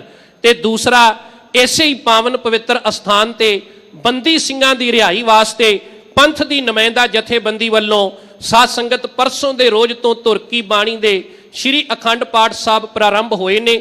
ਉਹਨਾਂ ਦੇ ਵੀ ਅੱਜ ਕਥਾ ਤੋਂ ਉਪਰੰਤ ਭੋਗ ਪੈਣੇ ਹਨ। ਤੇ ਮੈਂ ਸਮੁੱਚੀਆਂ ਸਿੱਖ ਸੰਗਤਾਂ ਨੂੰ ਵੀ ਬੇਨਤੀ ਕਰਦਾ ਕਿ ਵੇਖੋ, ਇਸ ਭਾਰਤ ਦੀ ਆਜ਼ਾਦੀ ਵਾਸਤੇ ਆਪਣੇ ਬਜ਼ੁਰਗਾਂ ਨੇ ਬਹੁਤ ਕੁਰਬਾਨੀਆਂ ਕੀਤੀਆਂ ਨੇ। 96% ਸਾਡੀਆਂ ਕੁਰਬਾਨੀਆਂ ਔਰ 2% ਸਾਡੀ ਗਿਣਤੀ ਹੋਵੇ। ਤੇ ਸਾਧ ਸੰਗਤ ਅੱਜ ਵੀ ਭਾਰਤ ਦੀਆਂ ਵੱਖ-ਵੱਖ ਜੇਲ੍ਹਾਂ ਦੇ ਅੰਦਰ ਸਜ਼ਾ ਕੱਟ ਚੁੱਕੇ ਸਾਡੇ ਜਿਹੜੇ ਉਹ ਵੀਰ ਨੇ, ਮਹਾਨ ਯੋਧੇ ਨੇ, ਉਹਨਾਂ ਨੂੰ ਭਾਰਤ ਦੀ ਸਰਕਾਰ ਰਿਹਾ ਨਹੀਂ ਕਰ ਰਹੀ। ਆਓ ਇਕੱਤਰ ਹੋ ਕੇ ਸਾਰਾ ਖਾਲਸਾ ਪੰਥ ਸ਼੍ਰੀ ਅਕਾਲ ਤਖਤ ਸਾਹਿਬ ਜੀ ਦੀ ਸਰਪ੍ਰਸਤੀ ਹੇਠ ਆਪਾਂ ਅਰਦਾਸ ਕਰੀਏ, ਬੇਨਤੀ ਕਰੀਏ ਕਿ ਉਹ ਜਿਹੜੇ ਸਾਡੇ ਸਿੰਘ ਨੇ ਉਹ ਰਿਹਾ ਹੋ ਜਾਣ। ਇਹ ਮੈਂ ਤਾਂ ਬੇਨਤੀ ਕੀਤੀ ਵੀ ਮਹਾਰਾਜ ਸੱਚੇ ਪਾਤਸ਼ਾਹ ਦੀ ਕਿਰਪਾ ਨਾਲ ਇਹ ਜੋ ਸਮਾਗਮ ਹਨ ਇਹ ਵੀ ਸ਼੍ਰੋਮਣੀ ਗੁਰਦੁਆਰਾ ਪ੍ਰਬੰਧਕ ਕਮੇਟੀ ਵੱਲੋਂ ਚੱਲ ਰਹੇ ਨੇ। ਸਾਹਿਬ ਜੀ ਬਖਸ਼ਿਸ਼ ਕਰ ਰਹੇ ਨੇ ਵੀ ਜਿਹੜੇ ਤੈਨੂੰ ਜਪਦੇ ਨੇ, ਜਿਹੜੇ ਤੈਨੂੰ ਯਾਦ ਕਰਦੇ ਨੇ, ਮੈਂ ਉਹਨਾਂ ਤੋਂ ਬਲਿਹਾਰ ਜਾਂਦਾ ਹਾਂ। ਤਿਸ ਕੈ ਸੰਗ ਤਰੈ ਸੰਸਾਰ, ਤੇ ਜਿਹੜੇ ਤੈਨੂੰ ਅਰਾਧਦੇ ਨੇ ਵਾਹਿਗੁਰੂ, ਉਹਨਾਂ ਨਾਲ ਜੁੜ ਕੇ ਇਸ ਸੰਸਾਰ ਤੋਂ ਪਾਰ ਹੋ ਸਕੀਦਾ ਹੈ। ਕਹੋ ਨਾਨਕ ਪ੍ਰਭ ਲੋਚਾ ਪੂਰ। ਹੇ ਨਾਨਕ, ਉਹ ਪਰਮੇਸ਼ਰ ਵਾਹਿਗੁਰੂ ਅਕਾਲ ਪੁਰਖ ਸਾਡੀਆਂ ਸਾਰੀਆਂ ਇਛਾਵਾਂ ਦੀ ਪੂਰਤੀ ਕਰਨ ਵਾਲਾ ਹੈ। ਸੰਤ ਜਨਾ ਕੀ ਬਾਛੋ ਧੂਰ। ਤੇ ਇਹੋ ਜਿਹੇ ਜਿਹੜੇ ਸੰਤ ਜਨ ਨੇ, ਰੱਬ ਦੇ ਪਿਆਰੇ ਨੇ, ਮੈਂ ਉਹਨਾਂ ਦੇ ਚਰਨਾਂ ਦੀ ਧੂੜ ਨੂੰ ਹਮੇਸ਼ਾ ਲੋਚਦਾ ਹਾਂ। ਇੰਨੀ ਨਿਮਰਤਾ ਸਾਧ ਸੰਗਤ।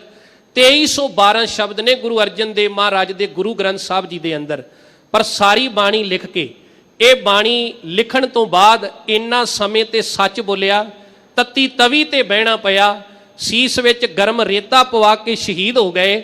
ਪਰ ਸਾਧ ਸੰਗਤ ਜਦੋਂ ਸਮਾਪਤੀ ਕੀਤੀ ਨਾ ਬਾਣੀ ਦੀ, ਤੇ ਰਾਗ ਮਾਲਾ ਤੋਂ ਪਹਿਲਾਂ ਇੰਨੀ ਸਿਖਰ ਦੀ ਨਿਮਰਤਾ ਵਿਖਾਈ। ਮਹਾਰਾਜ ਕਹਿੰਦੇ ਤੇਰਾ ਕੀਤਾ ਜਾਤੋ ਨਾਹੀ, ਮੈਨੂੰ ਜੋਗ ਕੀ ਤੋਈ, ਮੈਂ ਨਿਰਗੁਣਿਆਰੇ ਕੋ ਗੁਣ ਨਾਹੀ, ਆਪੇ ਤਰਸ ਪਿਓਈ। ਵਾਹਿਗੁਰੂ ਮੈਂ ਨਿਰਗੁਣਿਆਰਾ ਵਾਂ ਤੇ ਤੂੰ ਮੇਰੇ ਤੇ ਤਰਸ ਕਰਕੇ ਮੇਰੇ ਤੋਂ ਇਹ ਮਹਾਨ ਕਾਰਜ ਕਰਵਾਇਆ ਹੈ। ਇੰਨੀ ਨਿਮਰਤਾ, ਅਤ ਸਿਖਰ ਦੀ ਨਿਮਰਤਾ। ਕਹੋ ਨਾਨਕ ਪ੍ਰਭ ਲੋਚਾਂ ਪੂਰ, ਸੰਤ ਜਨਾ ਕੀ ਬਾਂਛੋਂ ਧੂਰ। ਇਹ ਨਿਮਰਤਾ ਦੀ ਸਿਖਰ ਹੈ ਕਿ ਵਾਹਿਗੁਰੂ ਜਿਹੜੇ ਤੇਰਾ ਨਾਮ ਜਪਦੇ ਨੇ ਨਾ, ਜਿਹੜੇ ਤੇਰੇ ਬੰਦਗੀ ਕਰਦੇ ਨੇ, ਮੈਂ ਤੇਰੇ ਸੰਤ ਜਨਾਂ ਦੀ ਜਿਹੜੀ ਧੂੜ ਹੈ ਉਹਨੂੰ ਆਪਣੇ ਮਸਤਕ ਤੇ ਲਾਉਂਦਾ ਰਵਾਂ। ਆਓ ਜੋ ਲੜੀਵਾਰ ਵਿਚਾਰ ਚੱਲ ਰਹੀ ਹੈ ਉਹਦੇ ਤੇ ਆਪਣਾ ਧਿਆਨ ਕੇਂਦਰਿਤ ਕਰੀਏ ਜੀ। ਜੈਸੀ ਅਗਨ ਉਦਰ ਮਹ ਤੈਸੀ ਬਾਹਰ ਮਾਇਆ। 29ਵੀਂ ਪੌੜੀ ਆਨੰਦ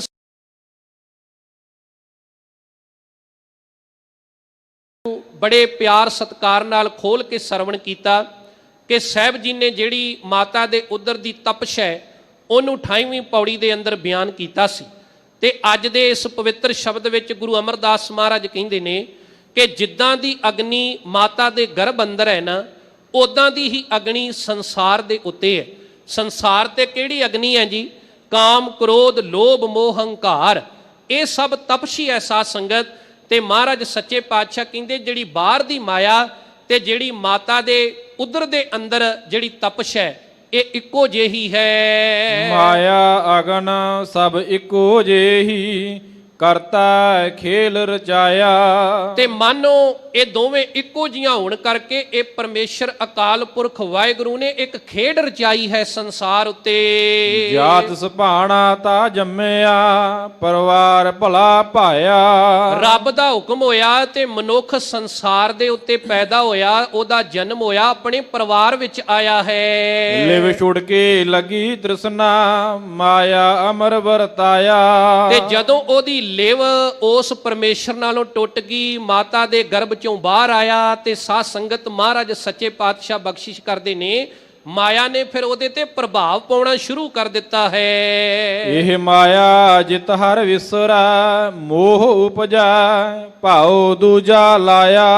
ਸਾਹਿਬ ਜੀ ਕਹਿੰਦੇ ਨੇ ਕਿ ਇਹ ਜਿਹੜੀ ਦੁਨੀਆ ਦੇ ਉੱਤੇ ਮਾਇਆ ਵਿਆਪਦੀ ਹੈ, ਕਾਮ, ਕ੍ਰੋਧ, ਲੋਭ, ਮੋਹ, ਹੰਕਾਰ, ਚੁਗਲੀ, ਨਿੰਦਿਆ, ਈਰਖਾ, ਇਤ ਆਦਿਕ, ਸਾਹਿਬ ਕਹਿੰਦੇ ਜਿਤ ਹਰ ਵਿਸਰੈ, ਇਹ ਉਹਨੂੰ ਹੀ ਵਿਆਪਦੀ ਹੈ ਜਿਹਨੂੰ ਰੱਬ ਭੁੱਲ ਜਾਂਦਾ ਹੈ। ਕਿਉਂਕਿ ਫਿਰ ਇਹੋ ਜਿਹੇ ਮਨੁੱਖ ਮੋਹ ਵਿੱਚ ਪੈ ਕੇ, ਮਾਇਆ ਵਿੱਚ ਪੈ ਕੇ ਰੱਬ ਨਾਲੋਂ ਟੁੱਟ ਜਾਂਦੇ ਹਨ। ਕਹਾ ਨਾਨਕ ਗੁਰ ਪ੍ਰਸਾਦੇ, ਜਿਨਾ ਲਿਵ ਲਾਗੀ ਤਿਨੀ ਵਿਚੇ ਮਾਇਆ ਪਾਇਆ। ਪਰ ਸਾਹਿਬ ਕਹਿੰਦੇ ਗੁਰੂ ਦੀ ਕਿਰਪਾ ਨਾਲ ਜਿਨ੍ਹਾਂ ਦੀ ਲਿਵ ਉਸ ਪਰਮੇਸ਼ਰ ਵਾਹਿਗੁਰੂ ਨਾਲ ਜੁੜ ਗਈ ਤੇ ਉਹਨਾਂ ਨੇ ਇਸ ਮਾਇਆ 'ਚ ਰਹਿ ਕੇ ਹੀ ਉਸ ਅਕਾਲ ਪੁਰਖ ਨੂੰ ਪ੍ਰਾਪਤ ਕਰ ਲਿਆ। ਰਹਿੰਦੇ 2 ਮਿੰਟਾਂ 'ਚ ਮੈਂ 1-2 ਜ਼ਰੂਰੀ ਬੇਨਤੀਆਂ ਕਰਨੀਆਂ ਸਾਧ ਸੰਗਤ। ਅੱਜ ਪੂਰੇ ਪਾਸੇ ਸਾਰਾ ਜਿਹੜਾ ਸਿੱਖ ਜਗਤ ਹੈ ਨਾ, ਉਹ ਮੰਗ ਕਰ ਰਿਹਾ ਭਾਰਤ ਸਰਕਾਰ ਤੋਂ ਵੀ ਬੰਦੀ ਸਿੰਘ ਰਿਹਾ ਕੀਤੇ ਜਾਣ। ਮੈਂ ਇੱਕ YouTube ਤੇ ਕਲਿੱਪ ਵੇਖਿਆ, ਮੁਸਲਮਾਨਾਂ ਦਾ ਲੀਡਰ ਹੈ, ਉਬੈਸੀ MP ਹੈ, ਤੇ ਸਾਧ ਸੰਗਤ ਯਕੂਬ ਮੈਨਨ ਨਾਂ ਦੇ ਇੱਕ ਮੁਸਲਮਾਨ ਨੂੰ ਅੱਜ ਤੋਂ 9 ਸਾਲ ਪਹਿਲਾਂ ਭਾਰਤ ਦੀ ਸਰਕਾਰ ਨੇ ਫਾਂਸੀ ਦੀ ਸਜ਼ਾ ਸੁਣਾਈ ਸੀ। ਉਹਦੇ ਪਰਿਵਾਰ ਨੇ ਰਿਟ ਪਾਈ ਤੇ ਸਵੇਰੇ 3 ਵਜੇ ਤੱਕ ਸੁਪਰੀਮ ਕੋਰਟ ਜਿਹੜਾ ਲੱਗਾ ਰਿਹਾ ਉਹਦੇ ਤੇ ਵਿਚਾਰ ਹੁੰਦੀ ਰਹੀ। 33 ਕਰੋੜ ਮੁਸਲਮਾਨ ਨੇ ਇਸ ਭਾਰਤ ਦੀ ਧਰਤੀ ਦੇ ਉੱਤੇ, ਤੇ ਹਰ ਕੋਈ ਸਾਧ ਸੰਗਤ ਜੀ ਇਹ ਨਹੀਂ ਸੀ ਕਹਿੰਦਾ ਵੀ ਉਹ ਬਚਣਾ ਚਾਹੀਦਾ, ਪਰਿਵਾਰ ਜ਼ਰੂਰ ਕਹਿ ਰਿਹਾ ਸੀ। ਤੇ ਸਾਧ ਸੰਗਤ ਜਿਹੜਾ ਉਹਦਾ ਕੇਸ ਸੀ ਉਹੀ ਕੇਸ ਭਾਈ ਬਲਵੰਤ ਸਿੰਘ ਰਾਜੋਆਣਾ, ਉਹਨਾਂ ਨੂੰ ਵੀ ਫਾਂਸੀ ਦੀ ਸਜ਼ਾ ਸੁਣਾਈ ਗਈ ਸੀ। ਆਪਾਂ ਨੂੰ ਸਭ ਨੂੰ ਪਤਾ ਹੈ ਉਦੋਂ ਪੰਥ ਇਕਮੁੱਠ ਹੋਇਆ ਤੇ ਸਾਰਿਆਂ ਨੇ ਸਾਧ ਸੰਗਤ ਜੀ ਮਨ ਬਣਾ ਲਿਆ ਕਿ ਆਪਣੇ ਸਿਰਾਂ ਤੇ ਕੇਸਰੀ ਰੰਗ ਦੀਆਂ ਦਸਤਾਰਾਂ ਸਜਾਈਏ, ਘਰਾਂ ਦੇ ਉੱਤੇ ਕੇਸਰੀ ਰੰਗ ਦੇ ਪਰਚਮ ਚਲਾਈਏ। ਈਵਨ ਕਿ ਦਰਬਾਰ ਸਾਹਿਬ ਦੇ ਅੰਦਰ ਸਾਡੇ ਮਾਨਯੋਗ ਸਿੰਘ ਸਾਹਿਬ ਤੇ ਕੌਮ ਦੇ ਜਥੇਦਾਰਾਂ ਨੇ ਵੀ ਕੇਸਰੀ ਰੰਗ ਦੀਆਂ ਦਸਤਾਰਾਂ ਸਜਾਈਆਂ ਤੇ ਬਿਨਾਂ ਅਪੀਲ ਕਰਨ ਤੋਂ, ਕਿਉਂਕਿ ਉਹਨਾਂ ਦੇ ਪਰਿਵਾਰ ਨੇ, ਯਕੂਬ ਮੈਨਨ ਦੇ ਪਰਿਵਾਰ ਨੇ ਅਪੀਲ ਕੀਤੀ, ਪਰ ਇੱਧਰ ਕਿਸੇ ਨੇ ਅਪੀਲ ਵੀ ਨਹੀਂ ਕੀਤੀ। ਭਾਈ ਬਲਵੰਤ ਸਿੰਘ ਕਹਿੰਦਾ ਸੀ ਮੈਂ ਅਪੀਲ ਨਹੀਂ ਕਰਨੀ, ਪਰ ਇਹਦੇ ਬਾਵਜੂਦ ਵੀ ਉਹ ਜਿਹੜਾ ਸਿੱਖ ਸੀ ਉਹ ਫਾਂਸੀ ਤੇ ਨਹੀਂ ਚੜ ਸਕਿਆ। ਕਿਉਂ? ਕਿਉਂਕਿ ਕੌਮ ਇਕਮੁੱਠ ਸੀ। ਤੇ ਇਹ ਦਲੀਲ ਮੈਂ ਨਹੀਂ ਦੇ ਰਿਹਾ, ਮੈਂ ਆਪਣੇ ਕੋਲੋਂ ਨਹੀਂ ਕਹਿ ਰਿਹਾ, ਇਹ ਮੁਸਲਮਾਨਾਂ ਦਾ ਲੀਡਰ ਉਬੈਸੀ ਕਹਿੰਦਾ। ਉਹ ਕਹਿੰਦਾ ਵੇਖੋ ਮੁਸਲਮਾਨੋ, ਅਸੀਂ 33 ਕਰੋੜ ਸੀ ਤੇ ਤਾਂ ਵੀ ਆਪਣੇ ਬੰਦੇ ਨੂੰ ਬਚਾ ਨਹੀਂ ਸਕੇ। ਸਿੱਖ ਅੱਜ ਇਸ ਭਾਰਤ ਦੇ ਅੰਦਰ ਕੇਵਲ 2% ਹਨ ਤੇ ਇਹਨਾਂ ਨੇ ਅਪੀਲ ਤੋਂ ਬਿਨਾਂ ਹੀ ਆ ਵੇਖੋ ਆਪਣੇ ਉਸ ਯੋਧੇ ਨੂੰ ਫਾਂਸੀ ਨਹੀਂ ਲੱਗਣ ਦਿੱਤਾ। ਮਤਲਬ ਬਹੁਤ,